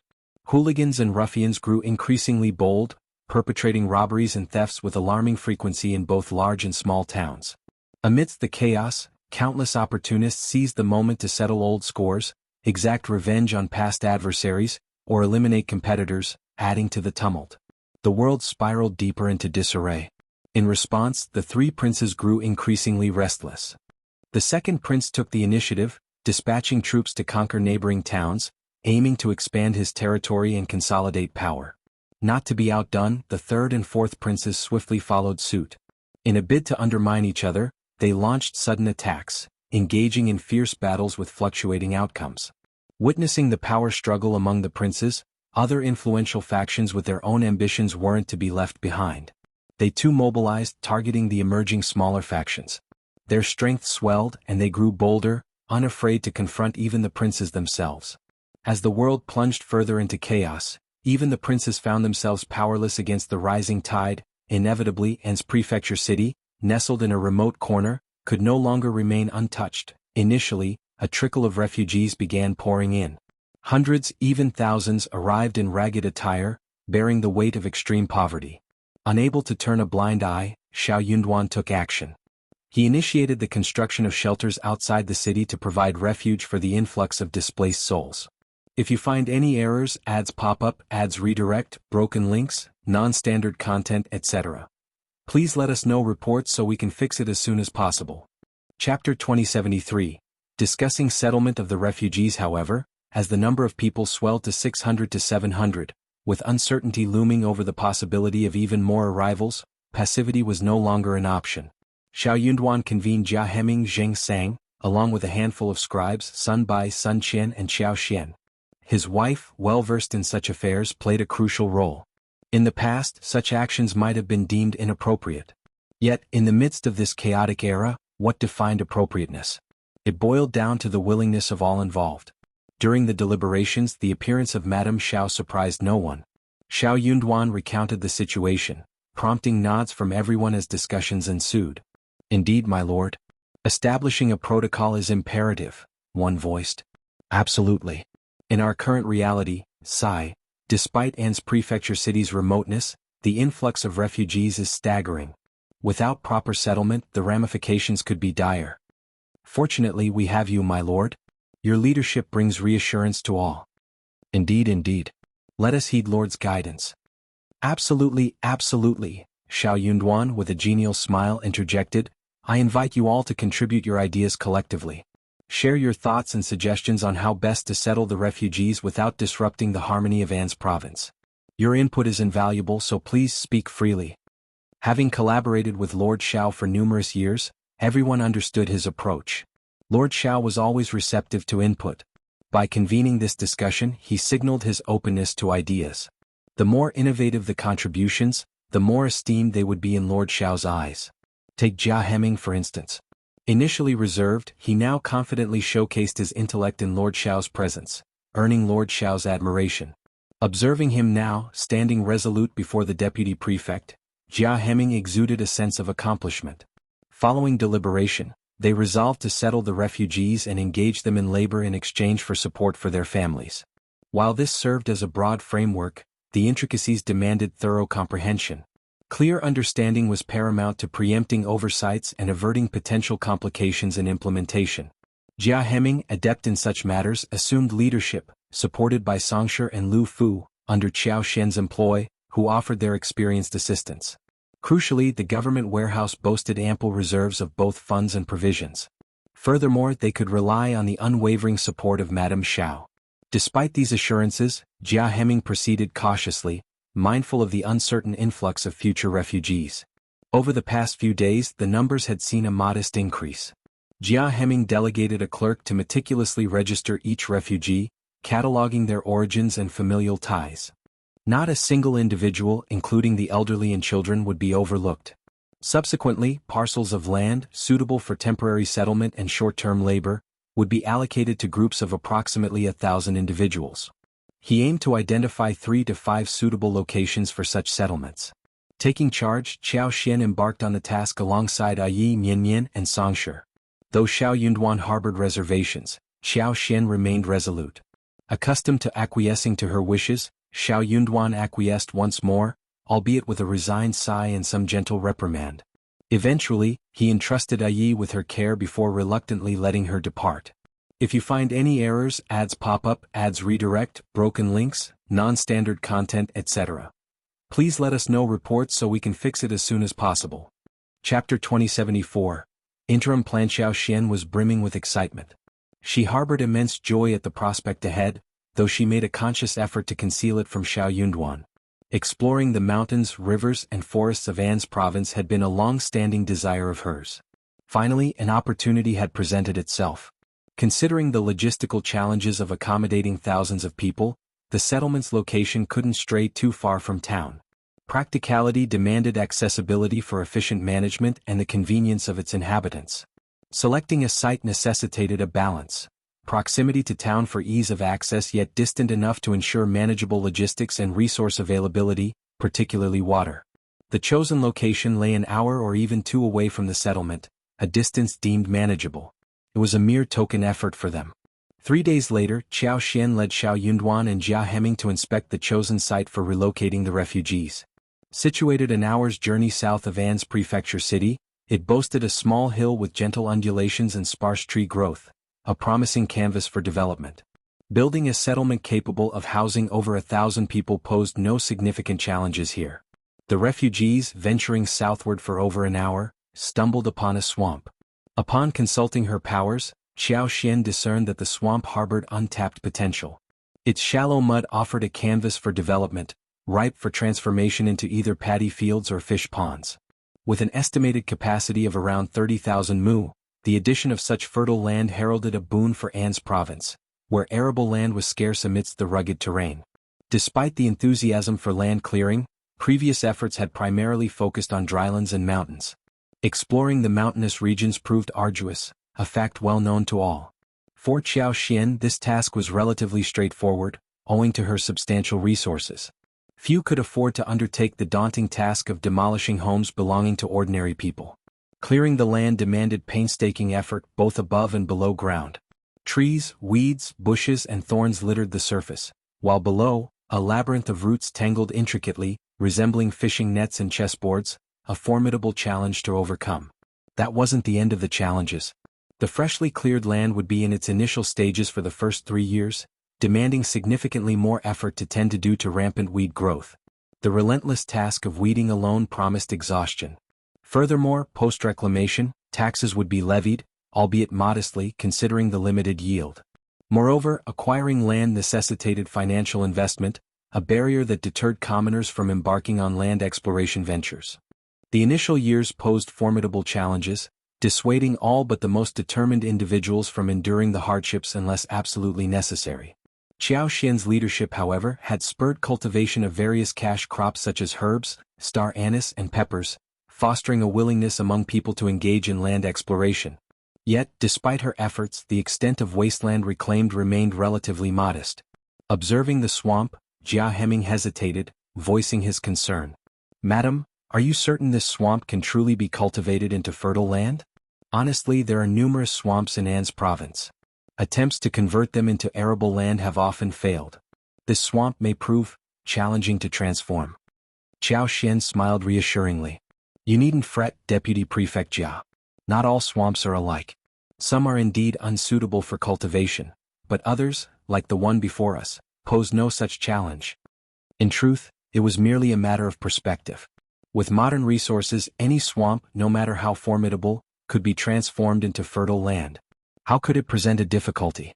If you find any errors, ads pop up, ads redirect, broken links, non-standard content, etc., please let us know reports so we can fix it as soon as possible. Chapter 2075. Rest assured, in An's province, many swamps were deemed unsuitable for development under current conditions. However, Xiao Xian remained confident in her selection, knowing she hadn't intended to claim all the swamps anyway. Despite Xiao Xian's reassurances, Jia Hemming maintained his skepticism, albeit with a forced smile. "Madam, your judgment is undoubtedly sound." It was Xiao Yunduan who made the final call. "Let's proceed as planned. Assign them tasks here and pay them according to market rates. With work to occupy them, they're less likely to cause trouble." Thus, the exploration served as a pretext. Even if it didn't yield the desired results, it wouldn't matter much. Xiao Xian shot Xiao Yunduan a glance, sensing his lingering doubt. That conversation could wait until they were home. After some consideration, Jia Hemming concurred. Crucially, they couldn't afford to let the refugees idle. Unsupervised free time often led to trouble, opportunities for theft, mischief, and other vices. With a respectful bow, Jia Hemming pledged his compliance. "Understood. I'll attend to it promptly." He then instructed Jia Hemming to escort Xiao Xian home. "There are fewer than 1,000 refugees at present, and it may be some time before we reach the next 1,000. Please take some rest for a few days." His wife's enthusiasm seemed unyielding. Despite her lack of fatigue, Xiao Xian decided not to contest the matter. It was an opportunity to spend time with her son after all. With refugee registrations now complete, the count stood at 921 individuals, all fleeing from flood-ravaged areas. Jia Hemming organized them by geographical origin and, with the assistance of 4 clerks, led them to the settlement. Their immediate task: constructing shelter using whatever materials were available, be it tiles, bark, or thatch. Given the season, there was no urgency, and temporary arrangements sufficed for the time being. Uncertainty loomed regarding how long these refugees would remain in An's province. If they departed come spring, the houses would seem wasted, an unacceptable notion for Jia Hemming, ever mindful of frugality. Thus, the priority lay in providing temporary shelter from the elements. If some chose to stay longer, decisions could be revisited then. Apprehensive that they might be turned away, the refugees breathed a collective sigh of relief when Hijacking reassured them of the government's provisions. Grateful, they cheered and expressed their thanks to Lord Zhao for extending his hospitality. The prospect of work brought a sense of ease rather than resentment among the refugees. They understood that nothing came for free in this world. While the government could provide temporary shelter and sustenance for a few days, perhaps even a month, what then? Were they to expect perpetual charity from foreign governments? It was only logical to assume they'd be swiftly expelled. With employment now secured, they could at least count on staying until winter, possibly even until spring. Next year promised a fresh start, a chance for everything to fall into place. To maintain order, the government dispatched 50 bailiffs. Under Hijacking direction, the clerks organized the refugees into groups and began the task of building houses. If you find any errors, ads pop up, ads redirect, broken links, non-standard content, etc., please let us know reports so we can fix it as soon as possible. Chapter 2076. Great Harvest. Building the houses required adherence to a structured plan. First, they meticulously leveled the foundation, then proceeded to construct the houses in neat rows. Sturdy walls, fortified against mud, promised survival through the winter. The roofs, layered with bark and thatch, ensured warmth and protection against the elements. Upon completion, each family received 3 taels of silver as a settlement fee. Additionally, they were permitted to venture into the mountains and fell 3 trees for basic furniture. Beyond these provisions, their future livelihoods depended on their own efforts. Diligent workers had little cause for concern. Their earnings could sustain them. However, those prone to idleness and delusion would find no solace in government assistance. Regardless, settling in An's province offered more stability than aimless wandering. Motivated by a collective desire for order, the refugees worked with remarkable efficiency. In just 5 days, all the houses stood complete. After a 2-day reprieve, preparations began for their assigned tasks. Each person's daily work record was meticulously supervised, with a clerk and a few bailiffs assigned for oversight. Hijacking instructed the clerks to discreetly identify capable and charismatic individuals among the refugees who could eventually assume managerial roles overseeing these records. Government patrols would periodically ensure compliance. Soon thereafter, Xiao identified 2 additional potential settlement sites. One in Suizhou town and the other in Taiping town, both conveniently located near An's city. Given the moderate population of An's prefecture city and its surrounding towns, proximity to daily necessities was assured. The exploration sites lay within an hour or 2 of travel from their current location, all on drylands. With August drawing to a close, planting season was not ideal. Plans for utilizing these newly opened fields would be made in the coming spring. Despite expectations that the flood aftermath would gradually ease and refugees would resume normalcy, the influx persisted, indicative of a world growing increasingly tumultuous. Xiao Yunduan, Hijacking, and their associates had anticipated a gradual recovery, yet the reality proved different, with numerous refugees continuing to pour into An's province. By mid-October, more than 1,000 people had arrived. The 3rd settlement was also activated. At the end of October, the news of Shuzhong rebellion spread throughout the world, and the world was in an uproar. At the end of November, Nanyue also rebelled. As various factions eyed territory covetously, and the 3 princes maneuvered to expand their influence, chaos reigned across the land. Yet amidst the turmoil, a blessing from the heavens shone upon them. Despite the pervasive sense of panic, An's province had enjoyed a bountiful harvest this year. Rice production surged by at least 30%, with some fields meticulously tended to yielding an astonishing increase of nearly half. Such abundance meant that even in the event of a poor harvest next year, prosperity would endure. Nearly every household boasted a flourishing crop of potatoes, with yields ranging from 1,230 to 1,560 caddies per mu, an unprecedented bounty. Some families, buoyed by their large harvests, even ventured into selling a portion of their surplus potatoes. Meanwhile, the medicinal herbs, peppers and star anise planted years prior were now ready for harvest. Amidst this abundance, laughter echoed among the commoners, a testament to their newfound prosperity. If you find any errors, ads pop up, ads redirect, broken links, non-standard content, etc., please let us know reports so we can fix it as soon as possible. Chapter 2077. Good life in the country. No matter what tumultuous events unfolded elsewhere, tranquility reigned supreme in An's province. The common folk showered Lord Zhao with gratitude, attributing their peace and prosperity solely to him. Ever since Lord Zhao's arrival, An's province underwent a profound transformation. His absence would have rendered the province non-existent today, such was his indelible impact. Lord Zhao's influence permeated every facet of life. Amidst the turmoil plaguing the world, An's province clung to Lord Zhao as its anchor. Even the esteemed families echoed the sentiments of the commoners. Under Lord Zhao's stewardship, prosperity flourished. Yet, beneath their jubilant facade lingered apprehension. What if the court, in its whimsy, decided to relocate Lord Zhao? In these tumultuous times, a dependable magistrate was akin to ancestral protection. Pondering deeply, one could discern the dire consequences of an unreliable official exploiting chaos for personal gain, plunging the region into disarray with reckless abandon. In that precarious moment, escape seemed an impossible feat. Misfortune appeared inevitable for all.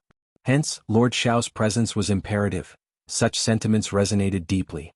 An's city couldn't afford to lose Lord Zhao. Under his stewardship, bountiful harvests became the norm, a testament to fortuitous favor.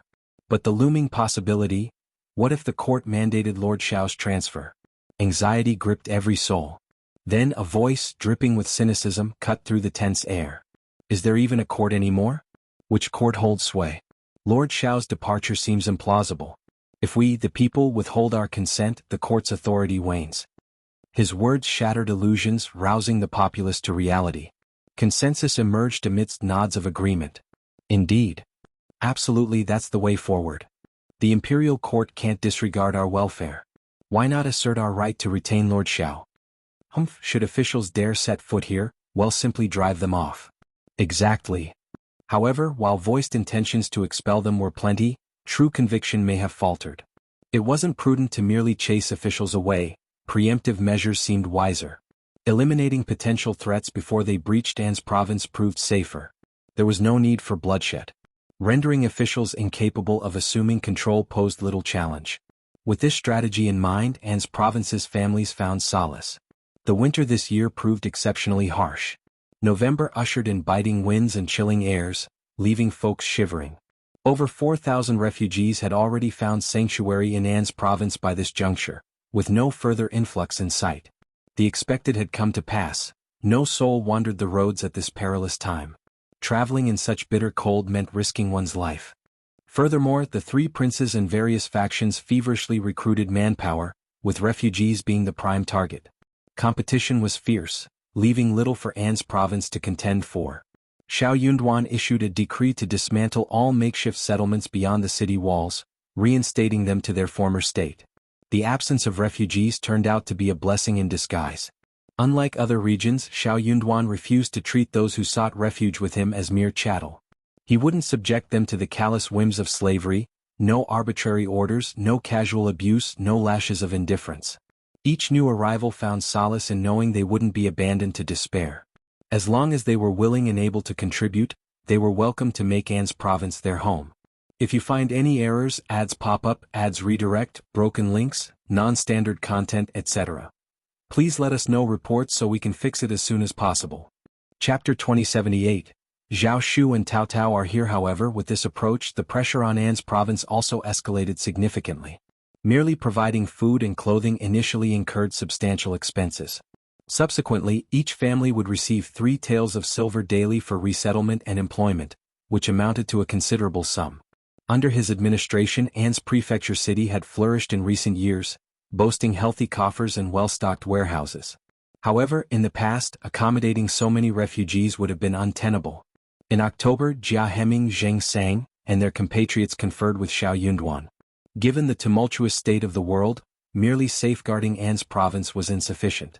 Should a group of marauders or opportunists descend upon them, their current manpower would struggle to repel them. Consequently, they deemed it necessary to bolster their defenses. Zhao Yunduan pondered the proposal and found merit in it, thus expanding the cadre of bailiffs. Presently, An's province boasted a total of 3,000 bailiffs, excluding the civilian security forces comprised of local villagers. Despite comprising only 3,000 official bailiffs, each carefully selected by Zheng Sang, Sun Bai, and Sun Qian, these individuals underwent rigorous training, emerging as elite defenders.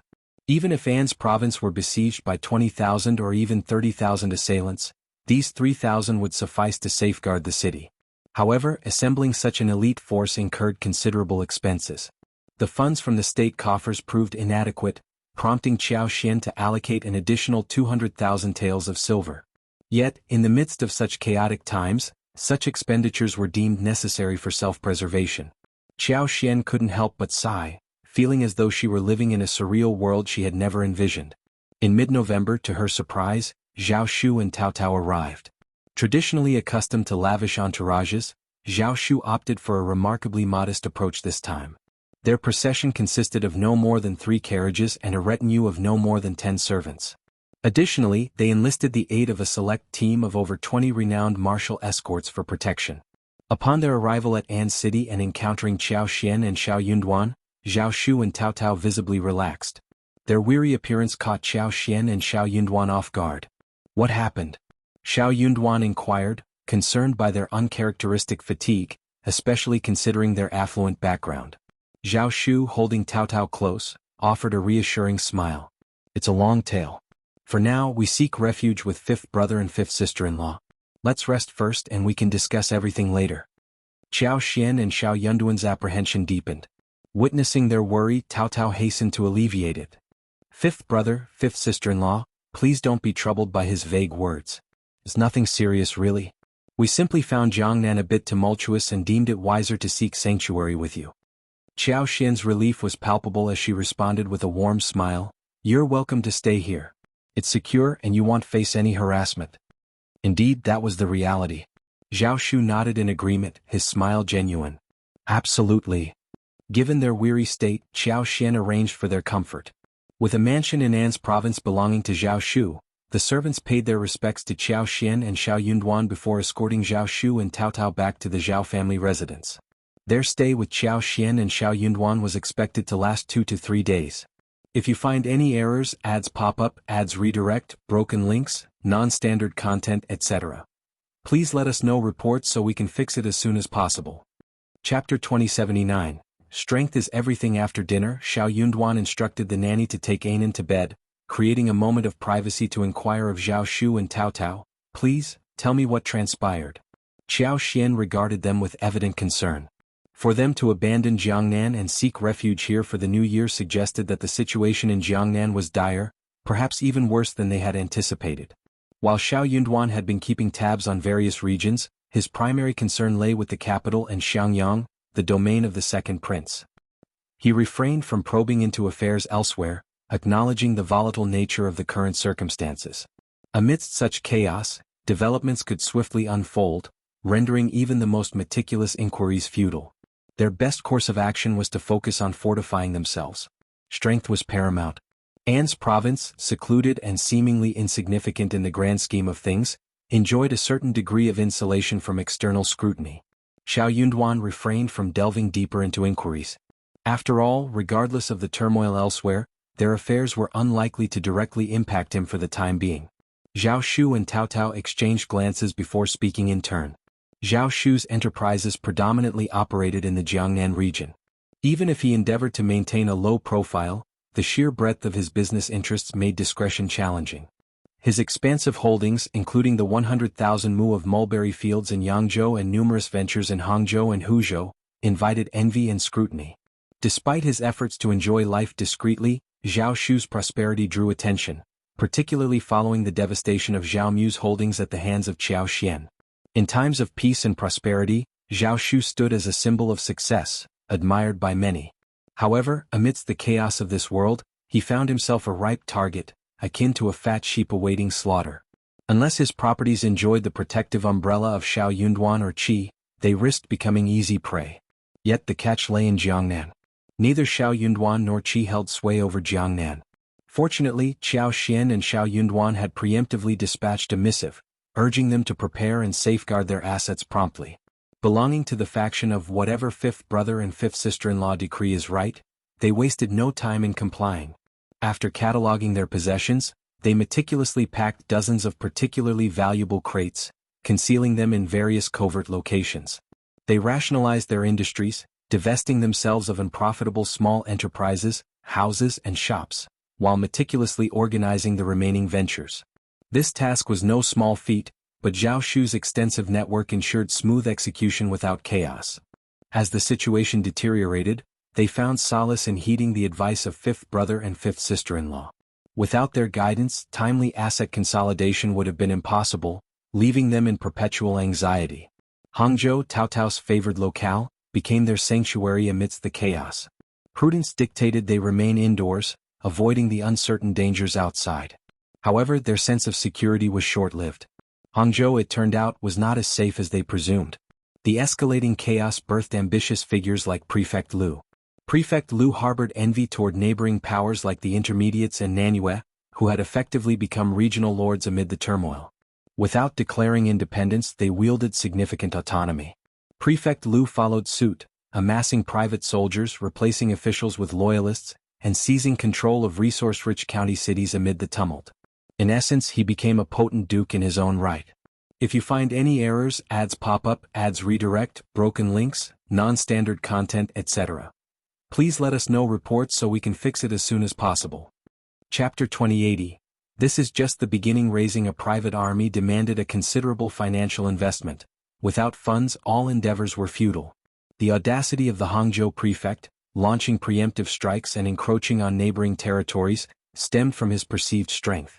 Confidence and bravery were bolstered by power, and power in turn was fueled by wealth. Silver was the lifeblood of his operations, necessary for training and maintaining his soldiers, thus perpetuating the need for further funds. In Jiangnan's opulent landscape, teeming with affluent families and abundant resources, the Hangzhou magistrate harbored no concerns regarding depleted coffers. Zhao Shu's modest background and wealth made him a prime target for extortion by the Hangzhou prefect. Without hesitation, the magistrate demanded 500,000 taels of silver from Zhao Shu, signaling just the beginning of his exorbitant demands. Aware that acquiescing to this demand would likely invite further extortion in the future, Zhao Shu complied, recognizing the precarious position he was in. To refuse payment would risk incurring the wrath of the Hangzhou prefect, leading to dire consequences. Zhao Shu pleaded desperately, insisting he lacked the requested sum. After much negotiation, he managed to scrape together 150,000 taels of silver with the assistance of several sympathetic merchants who bribed a Grandmaster in the magistrate's circle. Despite his desire to flee Hangzhou, immediate departure was impossible. He had to attend to his affairs in the city. Disentangling himself from significant enterprises like fields, shops, and a 5,000 mu tea house required meticulous coordination, even in his absence. Yet, paramount among his concerns were the 100,000 mu flower field and the perfume workshop nestled within it. Fortunately, with the off-season in full swing, the flowers and trees had wilted, and production at the perfume workshop had ceased. Acting swiftly, Zhao Shu halted all operations at the workshop, evacuating core family members to the safety of the Zhao clan's headquarters. Remaining workers were instructed to maintain the estate but strictly prohibited from venturing beyond its confines. The core equipment and tools from the workshop were carefully stashed away in an underground chamber hidden within a distant courtyard. Earning nearly $1 million annually alongside Xiao Xian and Xiao Yunduan, their income flowed effortlessly compared to the toil required by the mulberry fields. Their modest returns were a deliberate choice to maintain a low profile. Were they to expand production, profits would easily soar. However, Zhao Shu dared not tamper with this venture, fearing discovery by the avaricious Hangzhou prefect, who would undoubtedly seize it without hesitation. Such temptation was impossible to resist. Just as Zhao Shu prepared to depart Hangzhou with Taotao to reunite with Xiao Xian and Xiao Yunduan, an unexpected obstacle emerged. The prefect's brother-in-law sought him out. The arrival of the prefect's brother-in-law brought yet another demand for money, this time a staggering sum of 500,000 taels. Zhao Shu teetered on the brink of exasperation. How could he possibly produce such a sum? Was this person out of his mind? Did he not realize Zhao Shu had refused his own brother-in-law? Concealing his mounting frustration, Zhao Shu feigned poverty, inwardly seething with frustration. Every fiber of his being screamed for escape. Remaining in Hangzhou was becoming increasingly untenable. If you find any errors, ads pop up, ads redirect, broken links, non-standard content, etc., please let us know reports so we can fix it as soon as possible. Chapter 2081. Rebirth. To Zhao Shu's astonishment, the prefect's brother-in-law eventually relented on his monetary demands, opting instead to leverage his own assets as collateral. Yet, his audacity reached new heights when he brazenly requested the transfer of Zhao Shu's prized 100,000 mu of mulberry fields in Yangzhou. The sheer gall of the request left Zhao Shu reeling. Was this even within the realm of reason? How could someone make such a demand without a hint of shame? The mulberry fields yielded a substantial income of at least 700,000 to 800,000 taels annually, potentially surpassing $1 million in prosperous years. To relinquish such a valuable asset on a whim was unthinkable. It seemed unfathomable that anyone, even an emperor, would dare to orchestrate such a blatant seizure of property. In a bid to diffuse the tension, Zhao Shu resorted to jests and eventually, with no other recourse, prepared a lavish gift to hasten the magistrate's brother-in-law's departure. However shameless the magistrate's brother-in-law may have been, he showed no hesitation in accepting the lavish gift while issuing his ruthless ultimatum. Granting Zhao Shu a mere 3 days to deliberate, it was clear his sights were firmly set on the coveted 100,000 mu of mulberry fields in Yangzhou. Suppressing his urge to resort to violence, Zhao Shu implored for a brief reprieve, begging for an additional 2 days to consider his options. Once the troublesome brother-in-law departed, Zhao Shu wasted no time in launching an investigation into the sudden targeting. There had to be a motive behind the magistrate's brother-in-law's brazen demands. Zhao Shu was determined to uncover the truth, fearing that others might suffer a similar fate. Quickly, their inquiries revealed that other families remained untouched by such harassment. It became evident that Zhao Shu was the sole target of these aggressive tactics. It became apparent that the information had been deliberately leaked to Zhao Shu, a calculated move intended to rattle him. The orchestrator behind these aggressive maneuvers was none other than Zhao Di. By some stroke of luck, Zhao Di had crossed paths with the prefectural magistrate's brother-in-law, seizing the opportunity to cozy up to a powerful ally. Fueled by his deep-seated animosity towards Zhao Shu, Zhao Di wasted no time in weaving a web of deception. He regaled the magistrate's brother-in-law with exaggerated tales of his own business acumen, painting himself as a loner, shunned and unloved by his own family. In reality, he was cold and selfish, with no one caring for him. Envious of Zhao Shu's vast wealth and convinced of his vulnerability, the magistrate's brother-in-law saw an opportunity to exploit what he perceived as a fat sheep ripe for the taking. Thus, the demand for the transfer of the 100,000 mu of mulberry fields was born out of Zhao Di's deceitful machinations, driven by jealousy and a desire for revenge.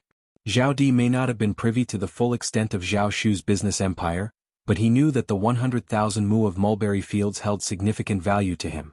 Losing it would undoubtedly strike a blow to Zhao Shu's pride and prosperity, a punishment he deemed fitting.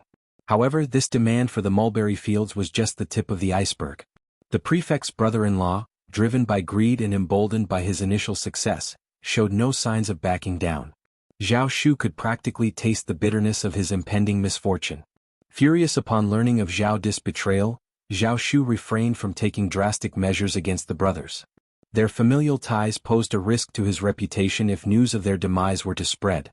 Yet, just as Zhao Ye's coercion seemed to subside, Zhao Di resurfaced with renewed fervor. Despite his impulsivity and irrationality, Zhao Di proved himself a useful lackey, poised to serve as a pawn for the prefect's brother-in-law's machinations. Such lackeys, ruthless and expendable, were valuable assets in the cutthroat world of politics and power struggles. They could be readily sacrificed if need be, sparing their manipulators any remorse or hesitation. In the eyes of Zhao Shu, this arrangement couldn't have been more opportune. Determined to eliminate the threat posed by Zhao Di, Zhao Shu resolved to end his life. The execution of this plan was entrusted to Uncle Qin, a trusted associate. On the very day that the prefect's brother-in-law's deadline loomed, Zhao Di met a fatal accident, plunging into the water and meeting his demise. Unbeknownst to anyone, Zhao Shu orchestrated this demise with meticulous precision. To all appearances, it seemed like a tragic accident, an outcome even the prefect's brother-in-law accepted without suspicion.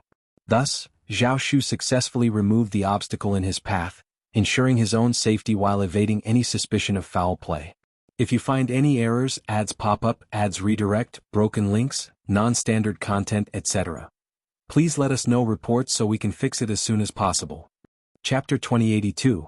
Just wait and see. Despite Zhao Di's untimely demise, the prefectural magistrate's brother-in-law couldn't help but lament the loss of such a useful lackey, henchman, lapdog, one who charged into battle with reckless abandon. Originally intending to authorize Zhao Di to request the mulberry field title deed from Zhao Shu, the brother-in-law never anticipated his demise due to drunkenness. Nevertheless, Zhao dispension for frivolity ultimately sealed his fate, a sacrifice the brother-in-law deemed acceptable. Putting Zhao Dis' demise behind him, the brother-in-law promptly approached Zhao Shu himself.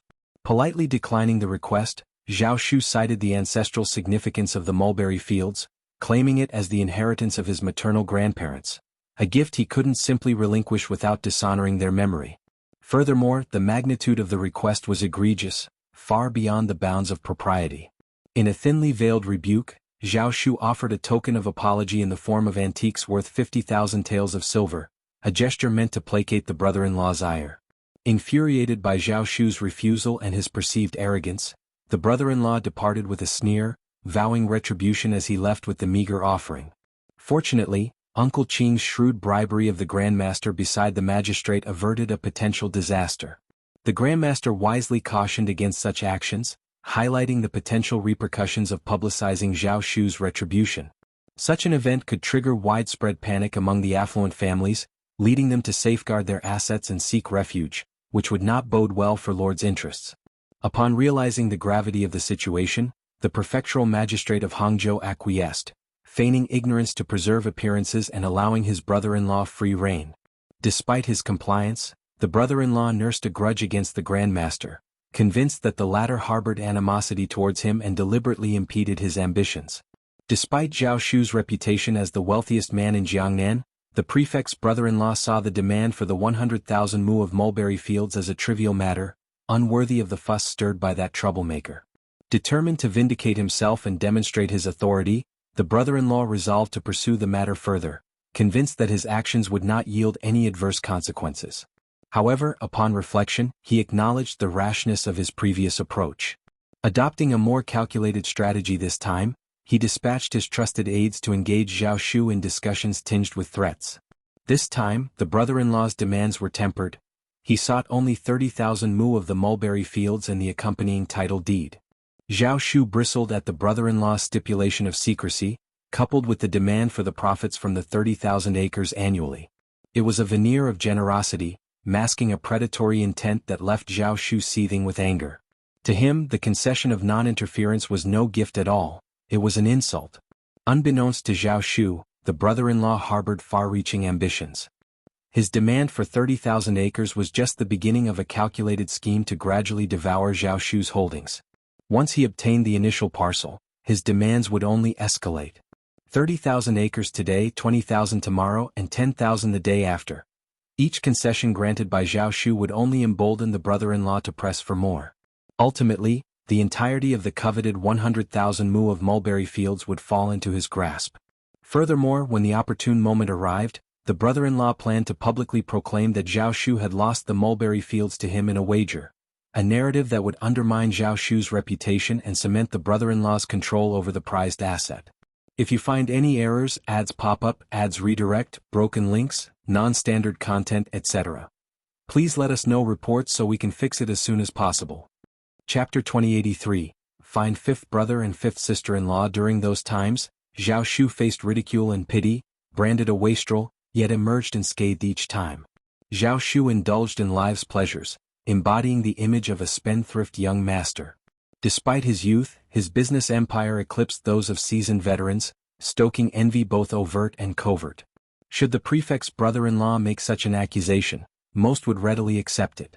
Even those who harbored doubts would eagerly use it to undermine Zhao Shu. Confronted with the prefect's authority, Zhao Shu found himself powerless to refute. His only recourse was to swallow his pride. Though unaware of the prefect's brother-in-law's scheme, Zhao Shu refused to yield at the outset. Stubborn to the core, he couldn't fathom relinquishing his ancestral wealth over mere slights. In her perplexity, Taotao suggested, why not seek counsel from fifth brother and fifth sister-in-law? When all else failed, fifth brother and fifth sister-in-law were their last resort. Fifth brother and fifth sister-in-law surely possessed a solution. Zhao Shu pondered the suggestion and found merit in it. Upon confiding in Uncle Qing, he too endorsed the plan. Caught in a quandary, they opted to lie low for the time being. Their immediate concern was to weather the storm. As for the future, they would address it when it arrived. In these turbulent times, the world was unpredictable. Who could guarantee their safety today or their power tomorrow? The once mighty could easily become prisoners on a stage. As for the coming year, there was no certainty that the arrogant prefect of Hangzhou would retain his sway. Crucially, the 100,000 mu of mulberry fields lay in Yangzhou, not Hangzhou. Without Zhao Shu's acquiescence, the brother-in-law's influence would not extend so far. Leaving openly was out of the question. Uncle Qing assembled a small retinue of trusted servants and departed ahead to secure an escort. Zhao Shu and Taotao slipped out of the city discreetly, hastening their flight. By the time the magistrate's brother-in-law realized their absence from Hangzhou City, 3 days had elapsed since their departure. Traveling swiftly in a light carriage drawn by sturdy horses, they had already distanced themselves by 500 meters from Hangzhou City. Unless the prefect's brother-in-law sprouted wings, catching up was futile. His fury knew no bounds. Gritting his teeth, he bided his time, plotting his next move. He resolved to alert Yangzhou. If Zhao Shu possessed any sense, had never returned to Jiangnan. With numerous ventures in Jiangnan, the loss was substantial. Xiao Yunduan inquired about the situation in Jiangnan and sighed. The loss of hundreds of thousands of silvers is regrettable. But to avert disaster, we must invest further. Since you're here, remain for the time being. He cast a glance at Taotao, a smile gracing his lips. With the warmth of spring arriving tomorrow, your sister-in-law will be eager to return. You too should accompany her. Spend some time with father and mother. Taotao and Zhao Shu readily agreed. Though Zhao Shu felt reluctant to part with hundreds of thousands of silver, he didn't dwell on it. Money was hardly scarce for him. Let it go, he shrugged. Turning to Zhao Shu, he added with a grin, we've brought plenty of banknotes and valuable jewelry along. If fifth brother needs funds, just say the word. We're family after all. No need for formalities. Xiao Yunduan and Xiao Xian exchanged a knowing smile. If you find any errors, ads pop up, ads redirect, broken links, non-standard content, etc., please let us know reports so we can fix it as soon as possible. Chapter 2084. Sooner or later, he would be dragged in. Xiao Yunduan expressed gratitude, saying, he'll certainly reach out when the need arises. Just deposit it in the account and he'll return it with interest. Yet it seemed unnecessary. Xiao Xian possessed substantial wealth, having barely tapped into it. Nevertheless, Zhao Shu's presence brought reassurance. About to decline the offer, Zhao Shu reconsidered. He knew Xiao Yunduan and Xiao Xian wouldn't extend such generosity without reason. With a smile, he acquiesced, very well, but it'll keep the interest minimal. Xiao Yunduan chuckled in appreciation. Left alone in An's province's office, Zhao Shu and Taotao received Xiao Yunduan's counsel to remain composed. Yet, beneath his composed exterior, Xiao Yunduan nursed a simmering indignation towards the bullying magistrate of Hangzhou. He couldn't believe the magistrate feigned ignorance. Surely he was complicit. Despite his desire to assist Zhao Shu and Taotao, the distance between them thwarted his efforts. Then well, wait and see. Our paths will cross one day, and when they do, they'll rue the day they crossed us. Unbeknownst to the brother-in-law of the prefectural magistrate of Hangzhou, there were others biding their time just like him. The 12th lunar month brought cold weather and a temporary lull in tensions. It wasn't conducive to conflict, prompting everyone to retreat to their respective domains to recuperate. Those with foresight understood that the bloodshed in the coming year would escalate. The current stalemate couldn't persist indefinitely. The three princes wouldn't idly surrender their territories, and ambitious individuals wouldn't squander the chance to seize power. With over 30 factions vying for control, the landscape of power was volatile. Who would remain standing after the coming year was anyone's guess. Xiao Yunduan sensed that peace in An's province was fleeting. Sooner or later they'd be drawn into the fray, hence, they all remained exceptionally busy that winter. Their tasks ranged from inventorying the treasury to organizing spring planting, training soldiers, and attending to various aspects of public welfare for the upcoming year. Strengthening patrols and defense was imperative. Any unfamiliar faces had to be closely monitored. It was a bustling season for everyone. Xiao Yunduan found it inconvenient to leave An's city at this juncture. He needed to be present to manage and oversee any potential crises. This year he forewent his usual retreat to the hot spring villa for leisure and hunting. Instead, the family stayed in the city. With Zhao Shu and Taotao's presence, however, the atmosphere was considerably livelier. Despite the turmoil beyond their walls, the citizens of An's prefecture city continued their lives, albeit amidst uncertainty.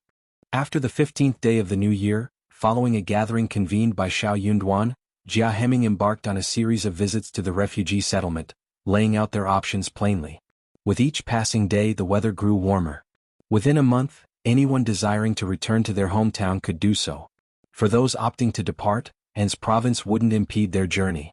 Conversely, those choosing to stay would be officially registered as residents of An's province. Departing individuals would receive a sum of silver taels as cash. Meanwhile, those remaining would be offered plots of land to build their homes upon. The previously surveyed land would be distributed among them based on population. The allocated land could be cultivated free of charge this time, but this concession was a one-time offer. Any future land cultivation would be subject to the regulations of An's province. If you find any errors, ads pop up, ads redirect, broken links, non-standard content, etc., please let us know reports so we can fix it as soon as possible. Chapter 2085. Placement. Lord Xiao's compassion for their plight led to the provision of preferential treatment. Should refugees seek shelter in An's province again in the future, similar arrangements might be made to accommodate them. Given this, careful consideration was paramount in making their choice. Families would register accordingly, facilitating swift government action. Prompt registration was essential for officials to plan spring planting without delay. By the end of January, departing individuals must set forth. Any subsequent desire for housing would necessitate purchase with silver. No exceptions would be made for those who later regretted their decision to remain. Hijacking words ignited a fervent discussion among the refugees. It was a dilemma for all, yet the necessity of making a choice was undeniable. The decision weighed heavily on each individual: stay or return home. For many, the pull of home was strong. Yet apprehensions loomed large as they pondered the state of their hometown post-flood. Would their houses still stand? Had their fields been claimed by others? The prospect of returning to a barren home stirred anxiety. Furthermore, the journey was fraught with uncertainties in an unstable world. What dangers lurked along the way? Despite these concerns, the ties to their hometown tugged at their hearts. To forsake it without a glimpse of its fate seemed impossible. They couldn't relinquish the hope of reclaiming what was once theirs. As Hijacking listened to the animated discussions, his impassive exterior belied his understanding. Choosing was never easy, but choose they must. An's province couldn't harbor them indefinitely without purpose.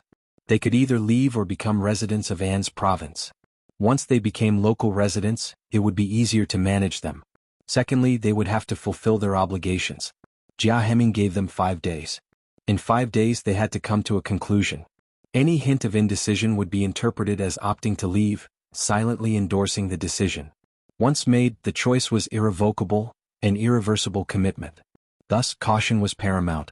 Hijacking emphasized the gravity of the situation, underscoring the need for careful consideration before departing. The enormity of relocating thousands of people weighed heavily on him. 5 days later, Hijacking dispatched clerks and bailiffs to the 4 refugee settlements. They erected long tables outdoors, facilitating registration for each family. Over the course of 2 days, families queued up to register, clearly indicating their choice to stay or leave. After tallying the responses, approximately 3,000 individuals, comprising 660 households, opted to stay, while over 1,000 people chose to leave. The outcome came as no surprise. While staying seemed the logical choice, the emotional bond to one's homeland often proved stronger. For some, returning to their roots, even if just to bid farewell, held profound significance. Zhao Yunduan harbored no objections and entrusted Hijacking with the necessary arrangements. Hijacking gathered the departing individuals, ensuring they were accommodated. Though altering plans proved a tad troublesome, expediting their departure from the city would be more convenient. Despite impending departures, no one remained idle. Reclamation work continued unabated, as wages were contingent upon labor. Hijacking, mindful of the imminent journey, assigned lighter tasks to those departing soon, allowing them to conserve their strength. If you find any errors, ads pop up, ads redirect, broken links, non-standard content, etc., please let us know reports so we can fix it as soon as possible. Chapter 2086. Plan. The refugees who opted to remain would be tasked with farming in the coming year. However, there was a logistical challenge. The previously cultivated paddy fields comprised only 3,400 acres. With an allocation of 2 acres per person, over 3,000 individuals would require more than 6,000 acres. Plenty to go around. The issue arose with accommodating all 660 families in that limited space. It was simply too crowded. At best, around 350 households could be accommodated, leaving the remaining 300 families in need of alternative arrangements. Zhao Yunduan and Xiao Xian identified several locations nearby, situated near mountainous dry land but lacking in paddy fields. However, these areas were owned by affluent families who possessed adjacent paddy fields. Their solution? Persuade these landowners to exchange their paddy fields for the designated bureau's land where the refugees could settle. In return, the government would replenish the newly acquired paddy fields in the swamp, providing an additional 20 mu for every 100 mu. Qiao Xian with a smile remarked, "If no one steps up, I'll do it myself.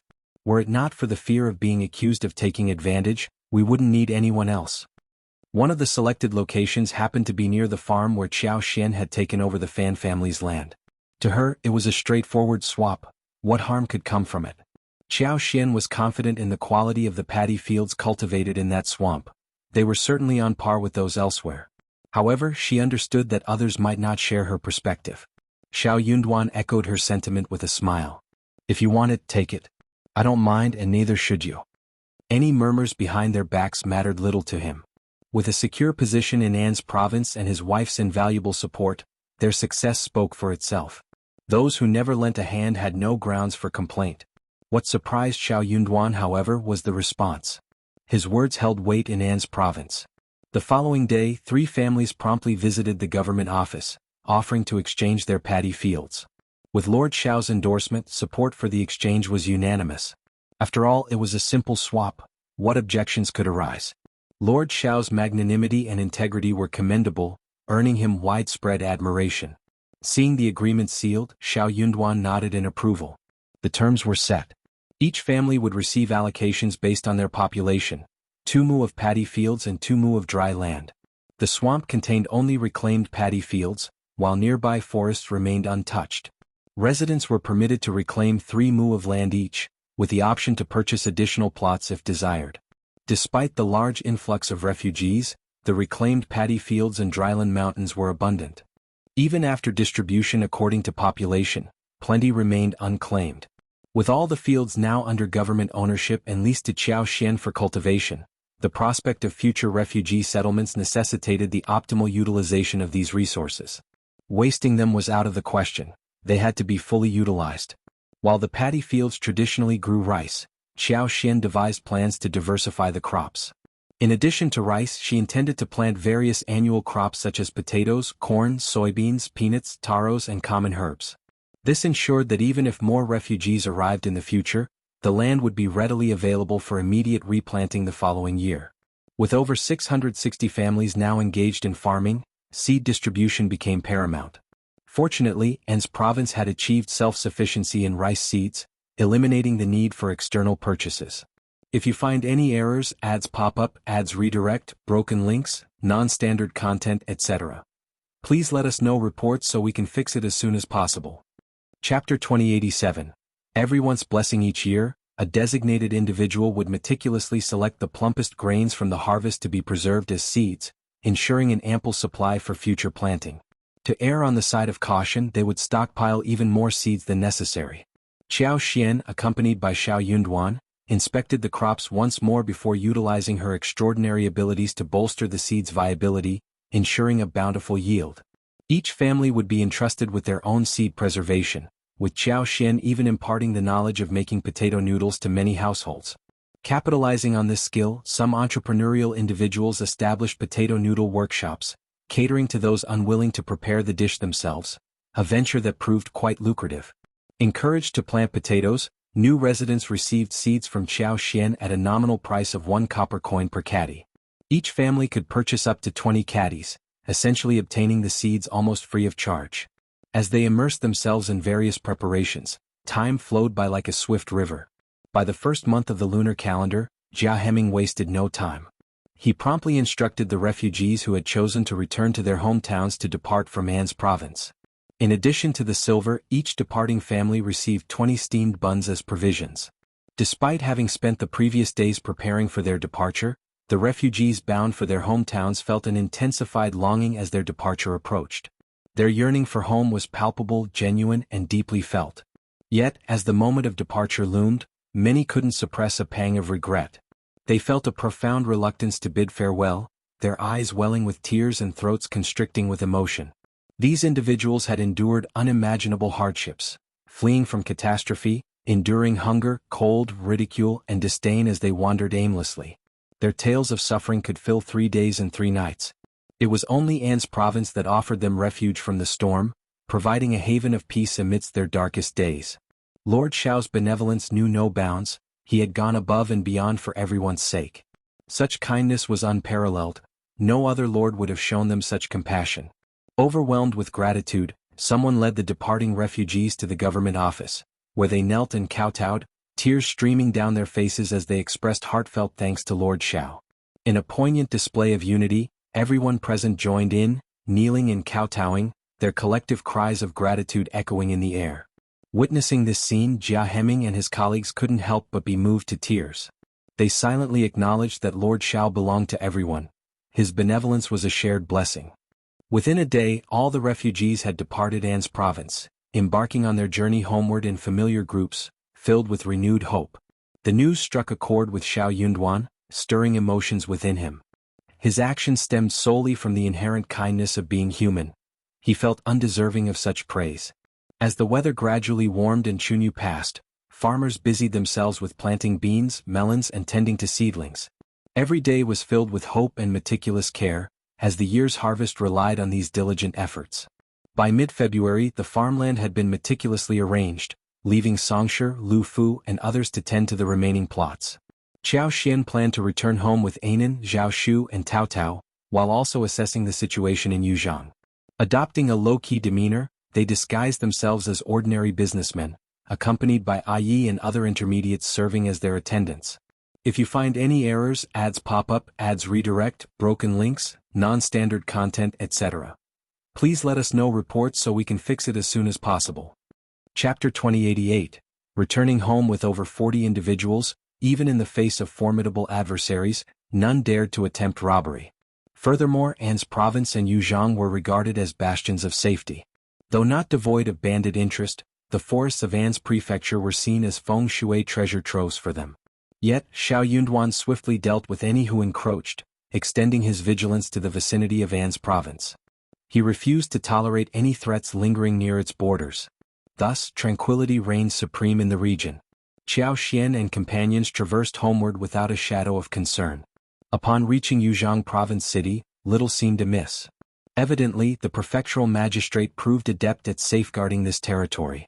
In this tumultuous era, a remote border, distanced from political centers and bustling hubs, served as a sanctuary. Given the influx of people this time, Qiao Xian opted not to stay at the Yuezhing family's residence. Instead, accompanied by Anan and Taotao, he paid a visit to the first madam. Yuezhing Xiao had tied the knot last year, a celebration Xiao Xian and Xiao Yunduan regrettably missed due to prior commitments. However, they had promptly dispatched a gift. Finally, they had the chance to meet the newlyweds in person. First Madam appeared genuinely fond of her new daughter-in-law, Miss Qiu, a choice made jointly by her and Yuezhing Xiao. Her demeanor exuded both warmth and generosity. Being a family deeply entrenched in commerce, the fate of the menfolk outside was uncertain. What they sought in a daughter-in-law was not merely a gentle and demure presence to assist their husbands and educate their offspring. Rather, they desired a woman capable of shouldering responsibilities and maintaining independence in the face of adversity. After dining at Lu Zheng's residence, Qiao Xian and his companions retired to their own abode. The following morning they returned to Xiaoding village. This marked Taotao's first visit home since her marriage, a fact that filled Miss Fang with immense joy. Anan, who had been a carefree youngster during their previous reunion, had now matured to nearly 6 years of age, boasting a mischievous streak reminiscent of Xiao Yunduan's childhood antics. Despite this, Miss Fang lavished him with praise, extolling his obedience and intelligence. It had been too long since their last encounter with Anan, yet his innate goodness remained unchanged. Initially reserved upon his return, Anan gradually warmed up over 2 days, eagerly immersing himself in play with his cousins, his face radiating happiness each day. Observing his joy, Qiao Xian simply smiled and allowed him to relish in it. But soon the reality of schooling would beckon. Anan, already lost in reverie, would soon embark on his educational journey. With schooling came stricter guidelines limiting his playtime. In this era, scholars were a rarity, expected to uphold certain standards of behavior. Qiao Xian, adhering to societal norms, harbored no objections to this trajectory. Her son was born and bred within the realm of Great Qin, making it imperative for him to assimilate into the customs and regulations of the empire. With Qiao Xian's return, she found herself obligated to inspect all their properties scattered throughout their domain. Accompanied by Taotao, Zhao Shu, Xiao Sanlang and others, she ventured into the mountains on 3 separate occasions. Officially, these excursions were framed as hunting trips, yet Qiao Xian harbored ulterior motives. Shouting Village, nestled amidst mountainous terrain and dense forests, provided ample opportunity for exploration. Utilizing her extraordinary abilities, she sought to scrutinize various locales during these hunts, scouting for potential hiding spots within the rugged landscape. In the event of unforeseen circumstances, Qiao Xian aimed to ensure that the inhabitants Qi had entrusted could seek refuge with their families in these secluded areas. If you find any errors, ads pop up, ads redirect, broken links, non-standard content, etc., please let us know reports so we can fix it as soon as possible. Chapter 2089. Chaos again. Xiao Xian and Xiao Yunduan initially proposed taking them to An's province, yet their eldest uncle's refusal dissuaded them, a decision Miss Fang deemed unnecessary. Despite the turmoil prevailing beyond their village, news seldom trickled down to their tranquil abode. Life in the village remained unchanged, seemingly unaffected by external chaos. Moreover, the village boasted its own inherent security. What threat could possibly penetrate its boundaries? Thieves. Unthinkable. The villagers were not mere ornaments, they were vigilant and resourceful. Even if an unreliable county magistrate were to preside over Heshan County, daring to encroach upon their family's territory seemed improbable. While spending some time with her son was agreeable, a prolonged stay was out of the question. Qiao Xian, respecting their decision, refrained from pressing the matter further. Utilizing her extraordinary abilities, Qiao Xian uncovered a hidden valley during her exploration. Within its depths lay numerous interconnected caves, all remarkably dry and devoid of insect infestations. Qiao Xian instructed her subordinates to memorize the route to the hidden valley, ensuring it served as a potential refuge should the need arise. Though some of her subordinates found Fifth Madam's caution excessive, they adhered to the directives of Fifth Master and Fifth Madam without question, recognizing the importance of their orders. After a fortnight spent at home, Qiao Xian departed once more. Taotao and Zhao Shu accompanied her on the journey back. Taotao, now a married woman, had already prolonged her stay at her mother's residence. While she would always be welcomed by Ms. Fang and the others, it was deemed more suitable for her to return to her own household. Moreover, with the world in disarray, there were ample opportunities for them to assist Xiao Yunduan and Qiao Xian in An's province, be it through financial support or caring for the children. As they journeyed back to An's province, the radiant sun illuminated the landscape, casting a vibrant glow upon the blooming centaurea flowers. Spring had already arrived. The common folk were engrossed in agricultural tasks. Rice, having just completed soaking, awaited scattering to foster seedlings. Transplanting would follow, necessitating approximately 20 days. By then, the warmth of the season would further stimulate growth, with each day witnessing the emergence of fresh leaves nurtured by sunlight and water. The landscape had transformed into a verdant tapestry, signaling the opportune moment for cultivating an array of fruits and vegetables. Potatoes, corn and various other crops had been sown, while pumpkins and loofahs had already begun their upward climb. Families specializing in medicinal herbs, star anise, peppers, and the like took advantage of the favorable weather to weed and even apply fertilizer. Spring heralded a season of abundant growth, promising ample yields for those who tended to their crops diligently. Meanwhile, An's province remained a bustling hub for merchants traversing domestic and international routes, trafficking diverse commodities. Yet, in the Central Plains and Jiangnan, territorial conflicts had reignited. The fourth prince launched an assault on the third prince, seizing control of a city previously under the latter's domain. Enraged by this act, the third prince retaliated fiercely, inflicting heavy casualties upon the forces of the fourth prince, who were compelled to retreat repeatedly. The third prince was invigorated and pursued the victory. Unexpectedly, he fell into the fourth prince's trap.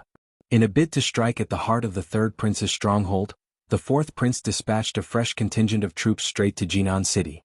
Witnessing the conflict unfold, the second prince seized the moment to assert his own dominance. He swiftly mobilized a team to forcefully annex several cities along the borders of his domain, annexing them into his territory. Enraged by this brazen move, the fourth prince teetered on the brink of fury. However, despite his bloodshot eyes and mounting frustration, he knew he had to eliminate the third prince first. Failing to do so would leave him dangerously bereft of resources and vulnerable to further encroachments. If you find any errors, ads pop up, ads redirect, broken links, non-standard content, etc., please let us know reports so we can fix it as soon as possible. Chapter 2090. Someone from the Huaixi Prefecture. The third prince's control over the Grand Canal, coincidentally tightening around his grip like a noose, was an intolerable reality for the fourth prince. This assault had been meticulously planned by the fourth prince over an extended period, utilizing nearly all available resources. Success was imperative. Already possessing superior strength, the fourth prince found the third prince's occupancy of Jinan to be a mere annoyance, failing to yield significant progress. Meanwhile, the third prince's power remained stagnant, offering little resistance against the fourth prince's relentless machinations. As tensions mounted in Jinan amid the fourth prince's calculated maneuvers, panic gripped the third prince, compelling him to abandon the city and flee to Jiangnan. Desperate, he sought refuge within the walls of Jiangning City, claiming it as his own. Initially, the fourth prince entertained the idea of dispatching forces to swiftly pursue and eliminate the third prince. However, gripped by apprehension, he hesitated, reluctant to provoke further instability. Fearing potential ambushes orchestrated by the second prince or a direct assault on the capital, the fourth prince hesitated to pursue the fleeing third prince, quickly relinquishing the notion. Despite the third prince's ignominious retreat, he still commanded a formidable force, making it impractical to eradicate him entirely. With Jinan City and its surrounding territories now under his control, the fourth prince consolidated his hold, quelling any dissent that arose from his seizure of power. Meanwhile, other major factions seized the opportunity to engage in chaotic battles for territorial dominance. The prefect of Hangzhou, sensing the looming threat from Jiangning, fortified his control over Taizhou, Jinhua, and other strategic locations. Additionally, he extended his influence to Huzhou, Suzhou, and other affluent regions, recognizing their significance in securing his position as the paramount ruler of Jiangnan. Relying solely on his princely status to maintain his privileges proved to be a precarious endeavor for the third prince. With contingency plans in place, including the possibility of taking to the sea for refuge, the prefect of Hangzhou grew increasingly audacious in his actions. The third prince's occupation of Jiangning immediately sparked tension in the southeast. Upon Xiao Xian and company's return to An's prefecture, they were met with an unexpected visitor. Prefect Yu of Huaixi Prefecture had dispatched his subordinate, Grandmaster Miao, along with 300 guards. The arrival caused quite a stir. As these guards entered An's prefecture city, their demeanor exuded arrogance and intimidation, instilling fear in the populace. It was evident they were not to be trifled with. Over the years, An's province had been consistently overlooked by prefectural magistrates, with no official visits ever made.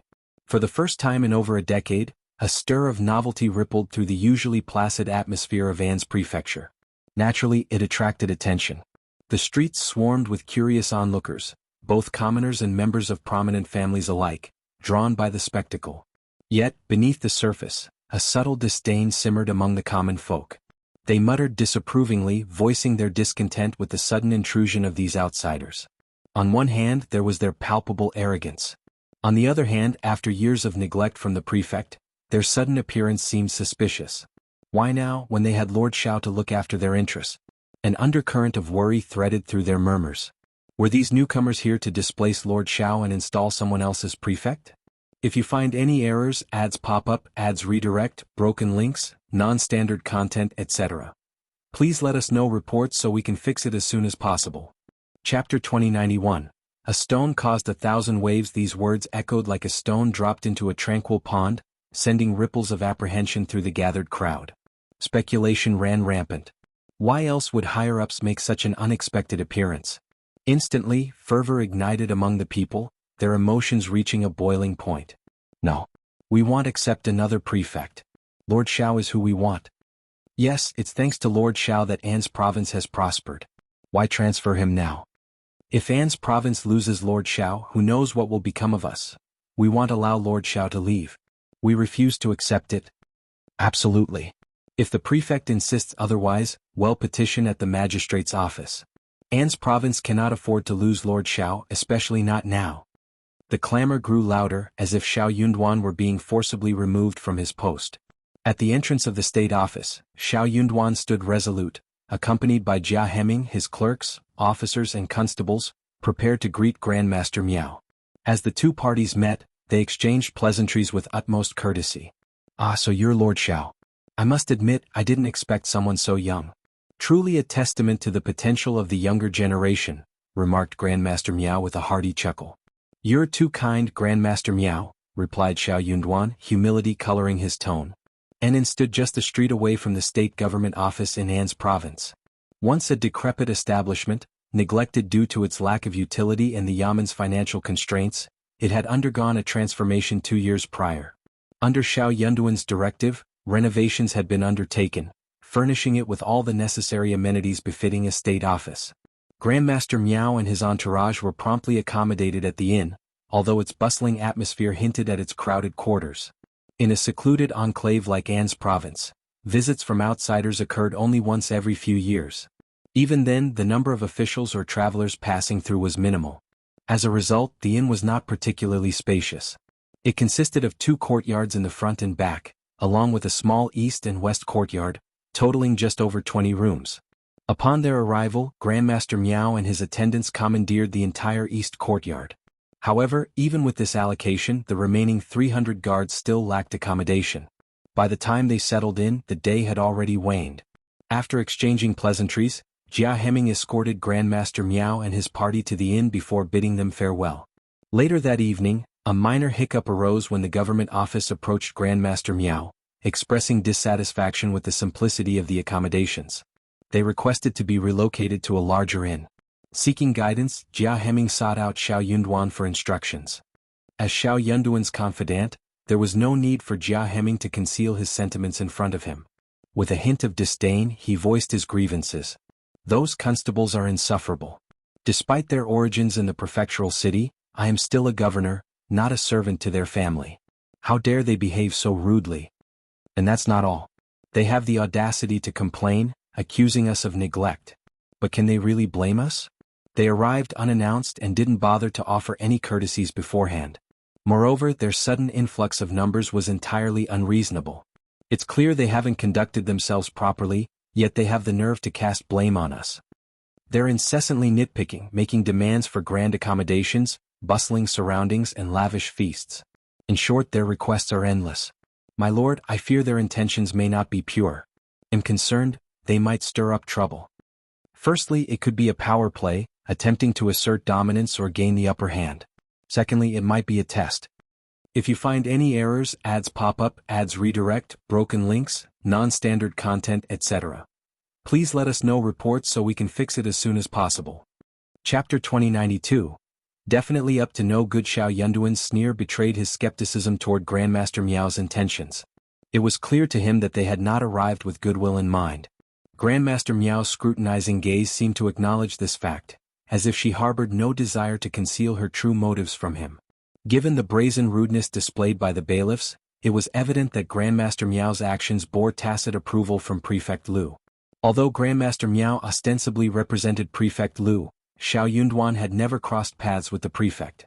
In the 2 years since assuming his role in An's province, the magistrate's office had shown no interest in the region. Despite Xiao Yunduan's attempts at reaching out, they remained aloof, granting him full autonomy over An's province. Recognizing Prefect Liu's deliberate avoidance, Xiao Yunduan ceased his efforts to establish contact. As the conflict between the 3 princes escalated, factions across the realm seized the opportunity to sow discord and chaos. Officials everywhere were consumed by fear and uncertainty, preoccupied with their own survival and unable to spare attention for anything beyond their immediate concerns. As Prefect Liu's emissary arrived unexpectedly, Xiao Yunduan and his companions were compelled to set aside their ponderings. "What do you make of Grandmaster Miao's visit?" Xiao Yunduan inquired. "He's undoubtedly up to no good." Hijacking disdain for the prefect and the magistrate's office was palpable. Even without prompting, he was eager to voice his concerns. In the past, Prefect Lu never spared An's province a second glance. But now, with this sudden influx of bailiffs, it's evident that trouble is brewing. "My lord, forgive me if I speak out of turn, but it appears Prefect Lu aims to seize control of An's province. Given his lack of rapport with you, it's uncertain how he'll treat you. You must be vigilant," Hijacking cautioned earnestly. "We all hold you in high esteem and are prepared to stand by your side. But if your fortunes take a turn for the worse, we may not fare well either. If this were in the past, even if you were transferred, I'd willingly resign and accompany you. it would be of little consequence. But now, Jia Hemming's voice trailed off, laden with implications. Currently, no one could be separated from Xiao Yunduan, not even by the princes themselves. However, if Prefect Lu, his direct superior, harbored ill intentions, he could easily fabricate a pretext for his removal. Such was the precarious nature of county officials. In such a scenario, Xiao Yunduan wouldn't even have the opportunity to seek redress. His heart heavy with apprehension, Xiao Yunduan realized that his fears upon seeing Grandmaster Miao were not unfounded. Jia Hemming's resolute words only served to confirm his suspicions. "Tell me, how should we handle this situation?" Xiao Yunduan asked, seeking guidance. With resolute determination, Jia Hemming affirmed, "We cannot yield control of An's province to Prefect Lu. No matter his demands, we cannot concede. Myself and the others stand firmly by your side, my lord. You have our unwavering support. If Prefect Lu persists, we must be prepared to resist, using any means necessary. Regardless of your decision, Prefect Lu must not be allowed to interfere in the affairs of An's province. In that case, we cannot afford to be lenient with these envoys. Otherwise they'll only become emboldened," declared Xiao Yunduan. Acknowledging the sentiment, Xiao Yunduan nodded. "Very well. Instruct them to abide by the standard protocols at the inn, and make arrangements for additional lodgings if necessary. However, given An's province's limited resources, we can only provide basic accommodations. If they find this unsatisfactory, they are free to seek alternative arrangements. If you find any errors, ads pop up, ads redirect, broken links, non-standard content, etc., please let us know reports so we can fix it as soon as possible." Chapter 2093. Finding trouble. When Jia Hemming heard this, he agreed and went to negotiate with the other party in high spirits. In summary, he declared, "Everything has to be done according to the rules. You can decide who stays in the inn and who stays in the inn. We will decide what kind of inn to stay in." Hearing this, Constable Li's face darkened on the spot. He angrily accused An's province of being stingy. Jia Hemming simply replied, "No money." The commotion attracted Grandmaster Miao's attention, who intervened with a smile. "Your An's province has had a great harvest in the past few years. You don't have any bandits and you haven't paid taxes to the national treasury. Your business is developing quite well, so how can you not have money? Why don't you ask Lord Xiao again?" Deputy Prefect Jia Hemming explained, "Grandmaster, you may not know this, but we all know what the official accounts are like. It's true that we don't have money. We spent a lot of money to suppress the bandits, but we haven't filled it up yet. Our Lord Xiao is very particular about the rules. He likes to follow the rules. According to the rules, anyone who comes should stay at an inn." Constable Li sneered. "Who asked your inn to be so small and broken?" "I didn't know that so many of you came," Jia Hemming replied with a smile. "I'm also quite curious. What happened in our An's province that alarmed the prefect and sent so many people down at once? Grandmaster Miao, can you reveal a thing or two so that I can be more confident?" Grandmaster Miao was a little embarrassed. He smiled and said perfunctorily, "It's not a big deal. I'll tell you tomorrow. There's no hurry, ha." When Constable Li saw that Jia Hemming refused to listen to him, he was so angry that he wanted to look for Lord Xiao. However, he was stopped by Grandmaster Miao. Grandmaster Miao said a lot of good things to him, telling him to make do with it and bear with it. These words in front of Jia Hemming were actually very mocking and face-slapping. But who was Jia Hemming? Jia Hemming didn't care at all and pretended that he didn't understand the meaning behind Grandmaster Miao's words. He really hated these people. They came like freeloaders and even asked for more. Why was there no one when An's province needed them? Constable Li gave up in the end.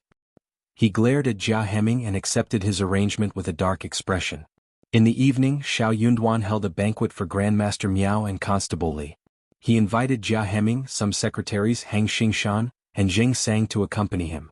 Sun Qian and his men kept an eye on the inn, Sun Bai was in charge of the state office, and Ai Yi was with Xiao Yunduan. As they toasted, the unhappiness from the day seemed to have disappeared. Everyone tactfully did not mention it again. At this moment, Grandmaster Miao naturally did not need to hide the purpose of this trip anymore. They were here to collect taxes. It was said that An's province had not collected taxes for many years. Now that the treasury was in trouble, An's province should make up for it. The prefect was not unreasonable. He would not let An's province make up for it all at once. He would make up for a portion first and take it slow in the future. Therefore they had sent so many people this time to transport food and bank silver back. Grandmaster Miao's long and narrow face was filled with smiles. He spoke about this matter in a relaxed tone, as if it was just a small matter that was not worth mentioning. As soon as he said this, the atmosphere instantly turned cold. Hijacking and the others turned to Xiao Yunduan subconsciously. The people on the left and right side quietly exchanged glances, all of them furious. Everyone had the same thought in their hearts. This is too much. This was really too much. Hijacking coughed and smiled. I wonder how much you want this time? If you find any errors, ads pop up, ads redirect, broken links, non-standard content, etc. Please let us know reports so we can fix it as soon as possible. Chapter 2094. Do you really want a revolt? Grandmaster Miao smiled. Our Lord said that 400 to 500,000 taels of silver is enough, and 100,000 dawn of grain is not a lot, right? An's province is such a big place, so we have to pay a lot of taxes every year. This is just a drop in the bucket, ha. Everyone was even angrier when they heard that. Someone couldn't help but sneer. An's province has only slowed down for the past 2 years. How can we have spare money? The prefect wants so much at once. How can we pass? There was a murmur of agreement. Constable Li said sarcastically, how you live is your business. Since you have extra money, you have to pay 1,000th of a tael. Otherwise you'll be going against the imperial court. Are you trying to rebel? Constable Li, be careful with your words. These words don't sound good. We've been like this all these years. This is also tacitly approved by the imperial court. I wonder which imperial court Constable Li is talking about. That's right, this is too much of a bully. Constable Li sneered. He raised his glass and downed it in one gulp. He slammed the glass on the table and glanced at everyone coldly. He did not say anything else. How could a mere prefect dare to disobey the orders of the imperial court? Could it be that they really wanted to rebel? Xiao Yunduan looked at the crowd arguing for a while and said calmly, let's talk about official business tomorrow. Today is Grandmaster Miao's reception day, we will drink and not talk about anything else. Hijacking also chuckled. That's right, that's right. Let's not discuss official matters at a time like this. How disappointing. Come, Grandmaster Miao, let me toast you. Grandmaster Miao smiled reservedly and elegantly raised his cup. A cold glint flashed across Constable Li's eyes, and the corners of his mouth twitched. It would be best if these people knew their place.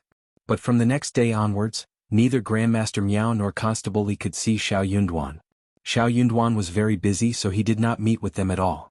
He only instructed them to discuss everything with Hijacking. Hijacking remained stubborn. He insisted that they did not have money or food. Grandmaster Miao was so angry that his face turned green. Constable Li was equally enraged. Not only was his face green, but he also wanted to lead a search of the state office's granary.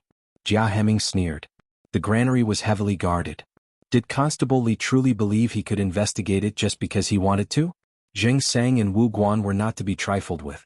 Even if Constable Li brought all his subordinates over, they wouldn't gain anything. As expected, Constable Li rushed over with dozens of people, intending to forcefully open the warehouse door and inspect it. Unexpectedly, they didn't even get close to the warehouse's courtyard. Wu Guan was also hot-tempered. Both sides clashed over a disagreement, and Constable Li suffered a crushing defeat. Furious and in a sorry state, Constable Li uttered ruthless words and led his men to search for Grandmaster Miao. Equally incensed, Grandmaster Miao insisted on meeting Xiao Yunduan. This time they did see Xiao Yunduan, but before they could voice their complaints, he questioned their recklessness. The warehouse was a crucial site for the people, and outsiders weren't permitted to approach it without his explicit permission. Constable Li was in the wrong from the start, and any consequences he faced were of his own making. If he refused to acknowledge this, Xiao Yunduan made it clear he wouldn't hesitate to punish the errant bailiffs. Constable Li's face turned green. Grandmaster Miao had no choice but to yield once more. She only inquired about the food and silver. Xiao Yunduan flatly refused. If Prefect Lu truly intended to levy taxes, he could pursue it through proper channels. Previously, the imperial court had exempted An's province from taxation. If Prefect Lu sought to reinstate taxation, he would require an official decree from the imperial court.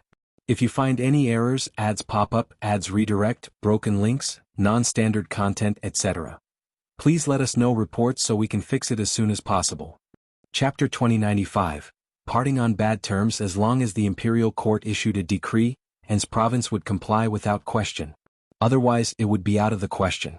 Xiao Yunduan saw nothing wrong with his stance. Prefect Lu was being excessively demanding and miserly. Moreover, in these turbulent times, Xiao Yunduan was keenly aware of Prefect Liu's ulterior motives. Why should he acquiesce to such demands and invite trouble upon himself? Furthermore, Xiao Yunduan had every confidence and justification to refuse. He wasn't afraid of potential retaliation. His confidence stemmed from his own abilities and the righteousness of his cause. An's province was self-sufficient, as dictated by the imperial court's decree in the past. If Prefect Liu wished to change this, he would need to provide clear justification, not merely issue arbitrary commands. With just one sentence, Prefect Liu sought to strip away the hard-earned wealth that An's province had diligently accumulated. Such a proposition was utterly unreasonable. If An's province ever required assistance, would Prefect Liu care about their well-being? It was highly doubtful. Xiao Yunduan's priority was to safeguard An's province whenever possible, regardless of other concerns. Both parties parted on sour terms. Grandmaster Miao returned once more, adopting a more conciliatory tone, almost pleading with Xiao Yunduan. She implored him to make an exception and not exacerbate the situation. At the very least, she begged, don't let Constable Li return empty-handed, otherwise he would face repercussions from Lord Liu. However, Xiao Yunduan remained steadfast. If he relented now, it would only invite further trouble down the line. Better to reject the request from the outset rather than prolong the inevitable confrontation. If conflict was inevitable, it might as well be resolved sooner rather than later, sparing An's province unnecessary turmoil. Grandmaster Miao was visibly frustrated. But there was little she could do. Prefect Liu didn't anticipate Xiao Yunduan's stubbornness, so he refrained from instructing him on the next course of action. Grandmaster Miao, convinced that Xiao Yunduan wouldn't waver, prepared to depart. But before leaving he had one last task to attend to. This time he arrived accompanied not only by Constable Li and 300 men but also by a young woman named Qingwan and 2 maidservants, claiming they were special rewards from Prefect Liu to Xiao Yunduan. I've heard that Lord Xiao lacks attendance for tea, paper and ink. Miss Qingwan is skilled in music and calligraphy, just 17 this year, as lovely as a flower and sharp as a whip. Mrs. Liu handpicked her for you. Lord Liu holds you in high regard, he. Xiao Yunduan's expression darkened. If they're so highly regarded, please take them back to serve Prefect Liu, Grandmaster Miao. I have no need for them here. Grandmaster Miao had harbored a secret envy of Xiao Yunduan's reputed success with women. Yet, upon hearing Xiao Yunduan's refusal, he was taken aback. Lord Xiao, why are you doing this? Don't you appreciate Prefect Liu's kindness? Prefect Liu genuinely sought to foster good relations with him. Otherwise he wouldn't have extended such rewards. Xiao Yunduan's ability to govern An's province was indeed rare in this tumultuous world. Prefect Liu might find himself dependent on Xiao Yunduan for numerous matters, thus valuing him greatly. To Grandmaster Miao's surprise, Xiao Yunduan rejected the offer. Grandmaster Miao reiterated, Lord Xiao, this is a gesture of goodwill from Prefect Liu. He values your alliance. Are you truly going to spurn it? Rejecting Prefect Liu's overtures would signal a definitive rift between them. And then, Grandmaster Miao knew all too well the potential consequences. Thus he couldn't help but feel apprehensive. If you find any errors, ads pop up, ads redirect, broken links, non-standard content, etc., please let us know reports so we can fix it as soon as possible. Chapter 2096. Grandmaster Miao doesn't think so. Grandmaster Miao, you're overthinking it. I simply find it unfamiliar to have such a person at my side. I have no ulterior motives. Please convey my gratitude to Lord Liu for his kind gesture when you return. Let him know that I am grateful. Grandmaster Miao's expression shifted. He hadn't realized he was reading too much into it. Xiao Yunduan wasn't offering excuses. He genuinely disliked the idea of having such a person in his household. And his wife would undoubtedly share his sentiment. How could he bear to see her unhappy because of this? However, Grandmaster Miao perceived Xiao Yunduan's refusal as a deliberate attempt to distance himself from Prefect Liu, refusing to heed his counsel. Why else would he reject such a tempting offer? Wouldn't he benefit from having such a beautiful and refined woman in his home? Even if he didn't fancy her, he could have relegated her to the background. But Prefect Liu hadn't compelled him to dote on such a concubine. Grandmaster Miao cast a deep glance at Xiao Yunduan, offering a polite smile and a few courteous words. He refrained from further attempts to persuade Xiao Yunduan, even halting Constable Li's attempts to argue. Hurriedly, as if fleeing from a pursuing monster, Grandmaster Miao departed An's province with Constable Li and their entourage. He was genuinely fearful that Xiao Yunduan might turn hostile and detain him. What recourse did he have? Upon hearing the news, Xiao Xian teased Xiao Yunduan. What's all the fuss about? Everyone seems so concerned about your backyard, she quipped. Grandmaster Miao promptly reported to Prefect Lu upon his return. Xiao Yunduan is disloyal. I fear he's plotting rebellion. Initially skeptical, Prefect Lu dismissed the notion with disdain. He remarked that while An's province might be sizable, Prefect Xiao possessed considerable wealth and capable subordinates. Yet, Prefect Lu reasoned Xiao Yunduan's power might extend throughout An's province, but it paled in comparison to the broader world. Was he truly worthy of rebellion? He was the esteemed prefect who governed the 11 provinces and counties within Huaixi province. He even pondered whether he should establish himself as a local overlord. Was An's province sufficient for him? But Grandmaster Miao disagreed. If that were the case, his actions wouldn't make sense. You, Lord, are his immediate superior. How could he dare to refuse your request unless he harbors ulterior motives? If he's not foolish, then he must have a reason. Grandmaster Miao remarked. Prefect Lu nodded in agreement, puzzled. Indeed. Miss Qingwan is a fine young lady, and your gesture was kind. I can't fathom why Xiao Yunduan declined her. Could it be that he couldn't afford to support Miss Qingwan? Was the Xiao family facing financial difficulties? It seemed deliberate. He wasn't rejecting Miss Qingwan. He was rejecting Prefect Liu's attempt to ingratiate himself. Prefect Liu's expression finally turned serious at this revelation. Seeing this, Grandmaster Miao delivered the final blow. Lord, let's not forget that Xiao Zizi's brother-in-law is Jiangnan's wealthiest man, Zhao Shu. He has a vast fortune but indulges in extravagance. I've heard he greatly respects Prefect Xiao. Currently, the couple resides in An's Prefecture city's intermediate. Xiao Zizi's younger brother is the rising star of the Northwest Army, General Xiao. He's adored by the entire Northwest Army, poised to become its new leader. Prefect Xiao is not without support. With wealth, influence, and amidst such chaotic times, disloyal thoughts would hardly be unexpected. If you find any errors, ads pop up, ads redirect, broken links, non-standard content, etc., please let us know reports so we can fix it as soon as possible. Chapter 2097.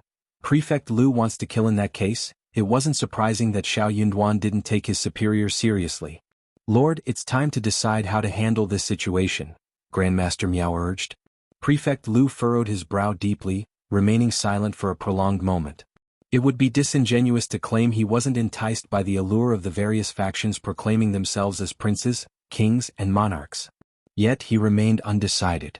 Regardless of his decision, he had to maintain authority over his domain. Even if he aligned himself with a prince in the future, this would serve as his leverage and confidence. It would also allow him to achieve more significant feats for the throne and garner greater rewards and influence. However, if he couldn't even control the prefect under his jurisdiction, then even if he allied with a higher authority in the future, he risked becoming a laughingstock. What more could he desire? Furthermore, Prefect Lu found Grandmaster Miao's analysis highly plausible. Xiao Yunduan likely harbored rebellious intentions. Otherwise he wouldn't have acted as he did. Since Xiao Yunduan harbored such thoughts, he might act on them in the future. Rather than merely taking precautions, it would be wiser to strike preemptively. After all, wouldn't Prefect Lu find himself in a passive position if Xiao Yunduan struck first? And if Xiao Yunduan suffered wrongful consequences? So be it. For someone who defied his superior's orders, death would hardly be an unjust fate. In such a cutthroat world, human lives were as expendable as grass, be they common folk or officials. Even if General Xiao from the northwest inquired about Xiao Yunduan's fate in the future, Prefect Lu could conjure countless justifications. He would undoubtedly emerge unscathed. Prefect Lu resolved to eliminate Xiao Yunduan. Return to An's province and summon him here. Inform him that I wish to speak with him personally. If he complies, I'll consider him innocent. If he refuses, he must be guilty. But why would Grandmaster Miao agree to return to An's province? Since the days of Prefect Xiao, none dared provoke that territory. If Grandmaster Miao ventured there, and if Xiao Yunduan truly harbored rebellious intentions, it might not be a matter of whether he could reach the provincial capital but rather whether he'd leave it alive. What if he became a sacrificial lamb, unjustly slain to appease Prefect Liu's suspicions? In this world, nothing trumped the value of life. Preserving life was paramount. No risks could be taken, no imperfections tolerated. After pondering for a moment, Grandmaster Miao proposed, Lord, why not send Constable Li instead? I'm powerless in this matter. If Prefect Xiao refuses to comply, powerless to compel him. Wouldn't that tip our hand to the enemy? Constable Li, on the other hand, is different. If Xiao Yunduan refuses to cooperate, Constable Li's expertise allows him to easily subdue him. Let Constable Li bring along more skilled personnel. Once we have him under control and bring him here, Lord can decide how to proceed. Without Prefect Zhao, An's province poses even less of a threat. Prefect Lu nodded thoughtfully. You're correct. We can't afford to tip our hand. Let's proceed with your plan. Lord's wisdom shines through. Acting now is better than waiting. Grandmaster Miao exclaimed, visibly relieved. So when Xiao Yunduan planned to inspect the towns and assess spring farming progress, and perhaps take Xiao Xin out for leisure, emissaries from Prefect Lu arrived.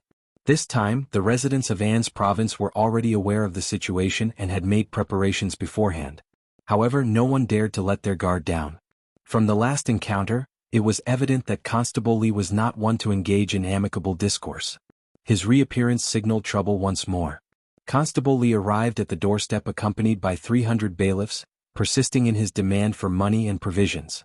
If you find any errors, ads pop up, ads redirect, broken links, non-standard content, etc., please let us know reports so we can fix it as soon as possible. Chapter 2098. Attempted hijacking. When Xiao Yunduan rejected him, Constable Li sneered. Before I arrived, Lord Lu instructed us to reclaim at least half of the silver and grains owed by An's province. Lord Xiao, you have no grounds to refuse. If you're unwilling, well, remain in An's province until you comply. Why not take your dispute to Lord Lu in the provincial capital? Constable Li's expression remained haughty, indicating his allegiance solely to Lord Lu. Any other argument was futile. The people of An's province simmered with anger. Though dispatched by the prefect, they showed unexpected kindness. Xiao Yunduan refused to yield. Feel free to stay. Accommodations and basic sustenance will be provided at the inn. Anything beyond that, you'll have to cover yourselves and stay as long as you wish. Hijacking grasped Xiao Yunduan's intention and assured, worry not, Lord. I'll ensure our guests are well looked after. After all, the inn in An's city had its limitations. But it would suffice and had managed. There was ample supply of steamed buns, meat and vegetables for 3 meals a day. Whether they found it delectable was their concern. What? Absolutely not. Xiao Yunduan had no intention of visiting the province.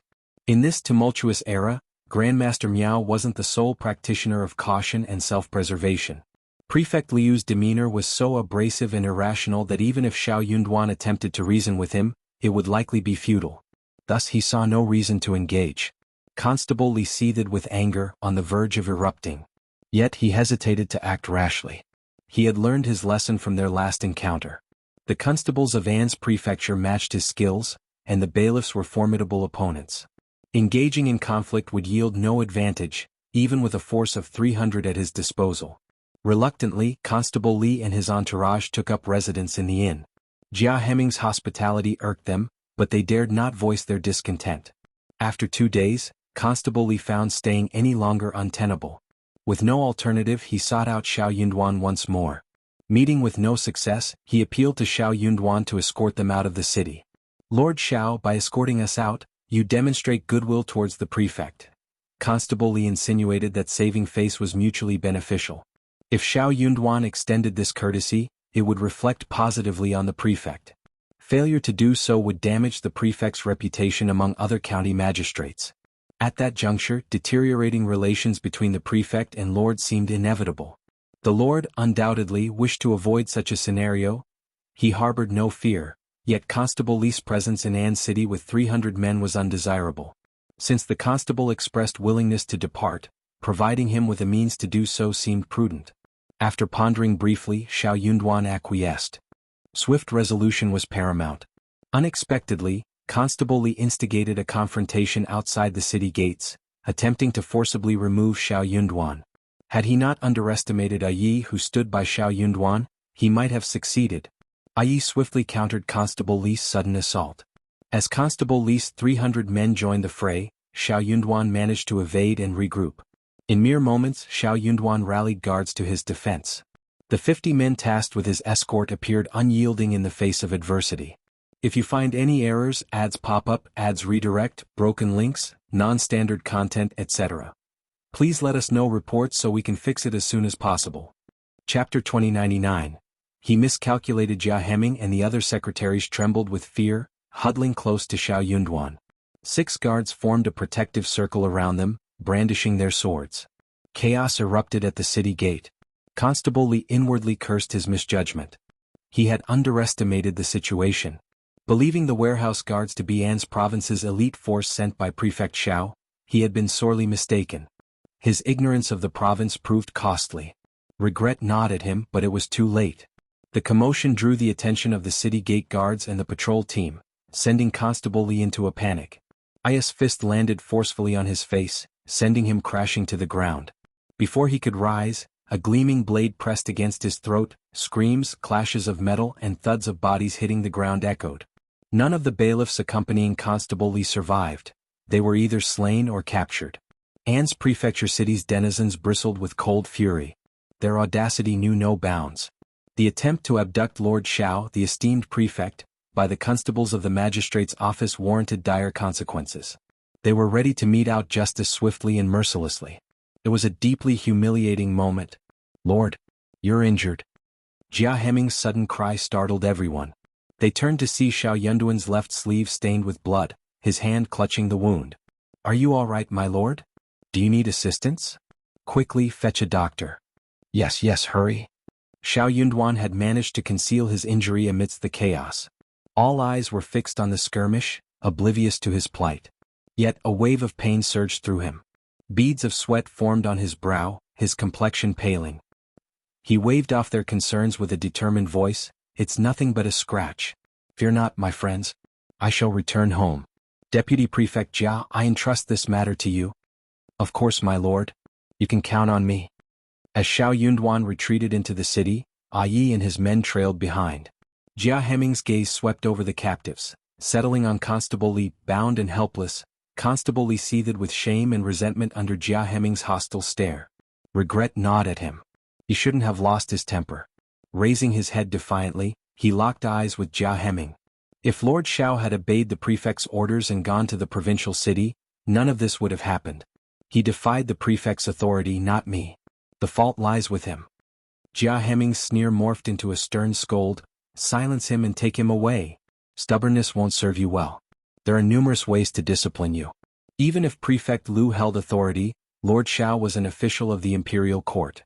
What gave Prefect Lu the right to degrade others in such a manner? He harbored nefarious intentions.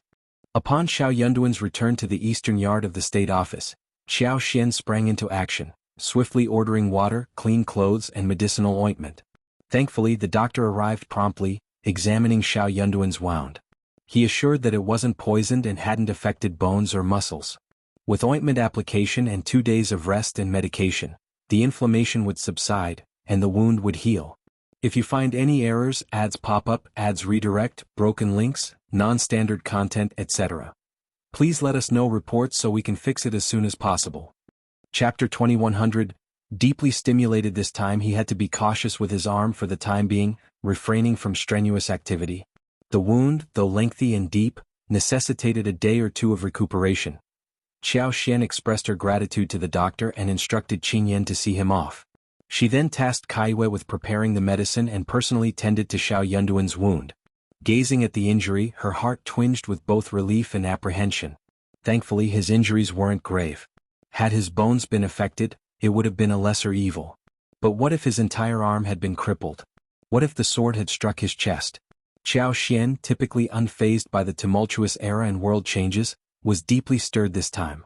The unpredictability of this chaotic world, where danger lurked at every turn, was unsettling. If only the old order had remained intact, untouched by upheaval, how could such peril arise? No matter how discontented Prefect Lu might be with Xiao Yunduan, resorting to arresting and forcibly removing him would be unheard of. Is Prefect Lu out of his mind? What's his motive? Xiao Yunduan gently squeezed Xiao Xian's soft hands reassuringly. "Are you frightened? Fear not, Yi was there." As Xiao Xian gazed at him, he offered a reassuring smile. "There won't be a next time. In fact, it's beneficial that this occurred. I'll keep us vigilant for the future." Who could have anticipated such audacity from their adversaries? Xiao Xian couldn't argue with his logic. After a moment she spoke softly. "I fear Prefect Lu won't easily let this matter rest. Our relationship has soured and we must contemplate the repercussions. Initially they could have remained concealed, but with trouble looming, continuing to hide seemed increasingly challenging. Xiao Yunduan nodded. You're correct, it's time to strategize. He then reassured Xiao Xian, he's just a minor magistrate, nothing to fret over. His competence is lacking, evident by his prolonged tenure in the position. Antagonizing him was inconsequential. Xiao Xian smiled, feeling somewhat reassured. Meanwhile, Constable Li neared a breakdown under Sun Bei's relentless interrogation. However, his responses remained unchanged, repeatedly uttering the same phrases. It was evident he was a coward, unlikely to fabricate at this juncture. His consistent account suggested genuine ignorance. Sun Bei discerned Constable Li's cowardice. It seemed he genuinely knew nothing beyond Prefect Liu's directive to bring Xiao Yunduan to the provincial capital at any cost. That was the extent of his involvement, with no further inquiries or divulgence from Prefect Liu. Such an individual was merely a hot-headed fool. His cognitive faculties appeared lacking, and his martial prowess, frankly, left much to be desired. Sun Bei's disdain was palpable. Was there truly no one more competent under Prefect Liu's command? Sending such an inept individual on such a crucial mission was nothing short of insulting. Whom did they underestimate? If Prefect Liu were aware of this, he'd likely be beside himself with rage. Constable Li was renowned for his martial prowess, esteemed by all in the prefectural yamen.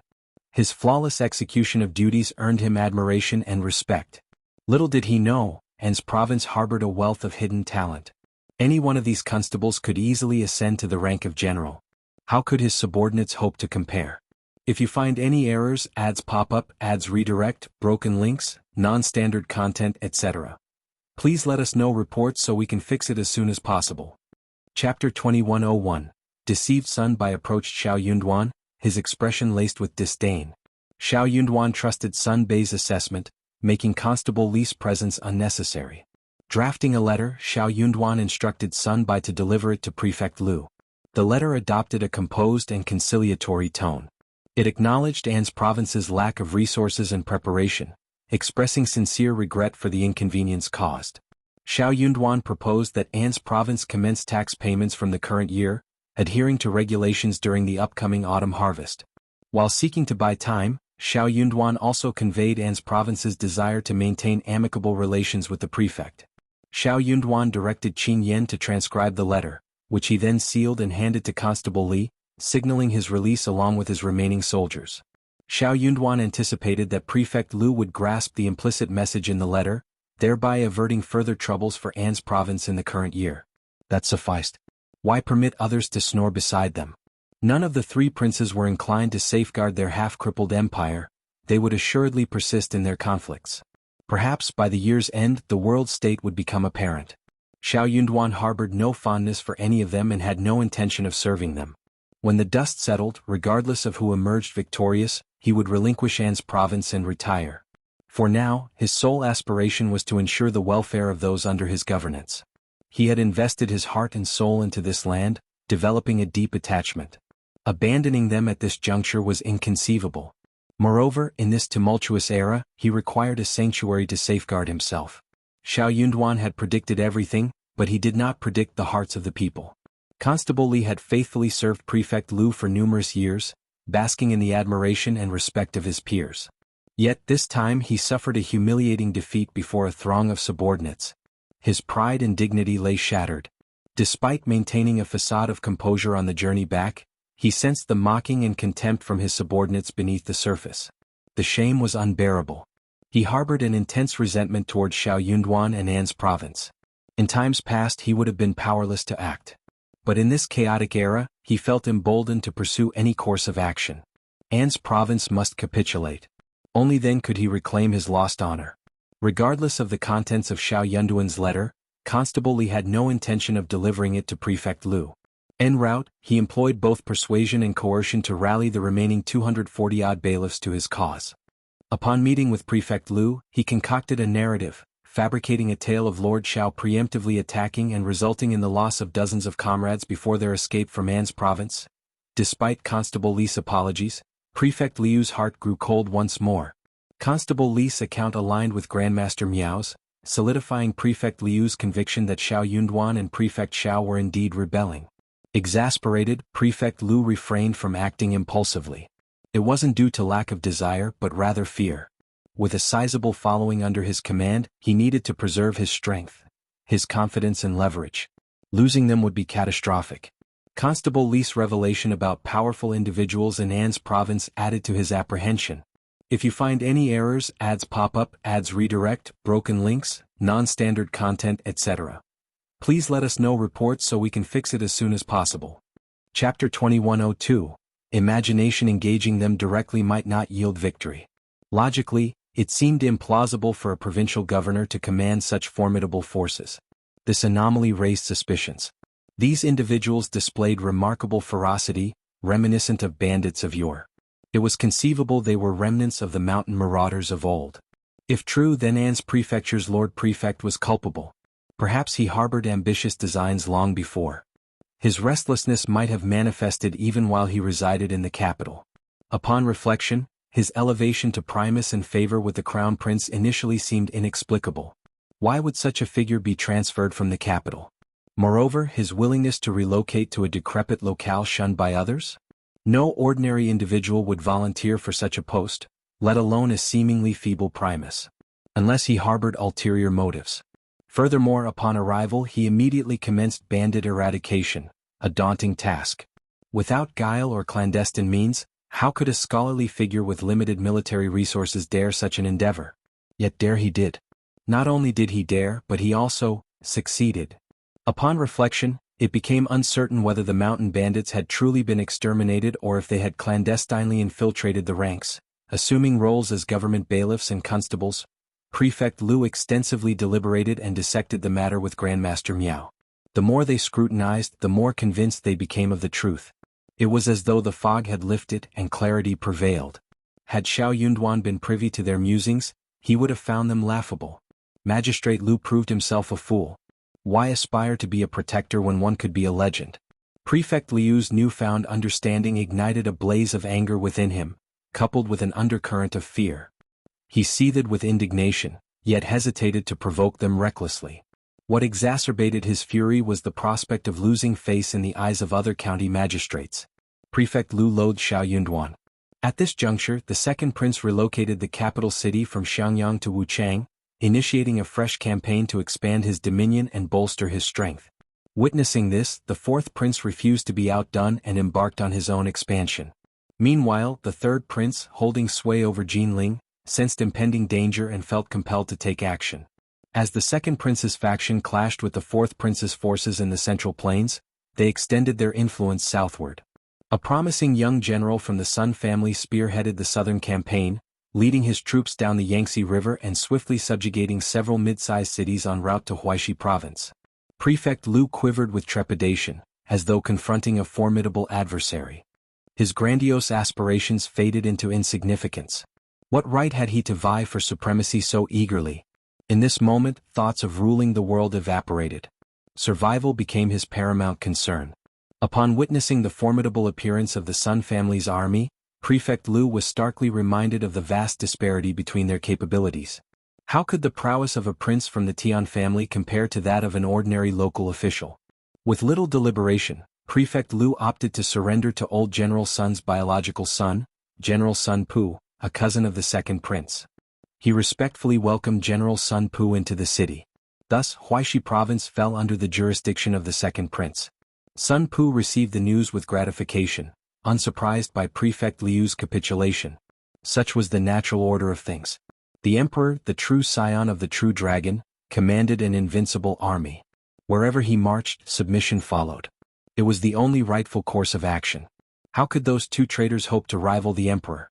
It was merely a matter of time before the emperor reclaimed the capital and quashed the rebellion. If you find any errors, ads pop up, ads redirect, broken links, non-standard content, etc. Please let us know reports so we can fix it as soon as possible. Chapter 2103. Someone from the second prince. Prefect Lu, seizing the opportunity for retribution, wasted no time in informing Xiao Yunduan of the situation. As Grandmaster Miao and he relayed their speculations to Sun Pu, each one was confirmed as truth. Prefect Liu's arguments were logical and grounded. Sun Pu had little choice but to accept them. Moreover, as a fourth-grade official wielding genuine authority, How could Prefect Lu deceive? Xiao Yunduan's name struck a chord with Sun Pu. After pondering for a moment, he turned to Dao Seeking and inquired, Xiao Yunduan? Wasn't he the primus during the late emperor's reign? The crown prince's lackey? Given the Sun family's support for the second prince, Xiao Yunduan, aligned with the crown prince, had perpetually clashed with both the Sun family and the second prince. Without Xiao Yunduan's influence, the crown prince's faction would have crumbled. Sun Pu harbored no fondness for Xiao Yunduan either. Upon hearing this, Prefect Lu was assured of his decision. Concealing his satisfaction, he promptly affirmed, Indeed, it's him. Xiao Yunduan harbors grand ambitions and ulterior motives. Why else would the esteemed primus and the crown prince's confidant deign to venture to such a place? The brigands he's purportedly eliminating must surely be under his command now. Come to think of it, I underestimated him. Suspecting foul play, I dispatched someone to An's province to summon him for interrogation.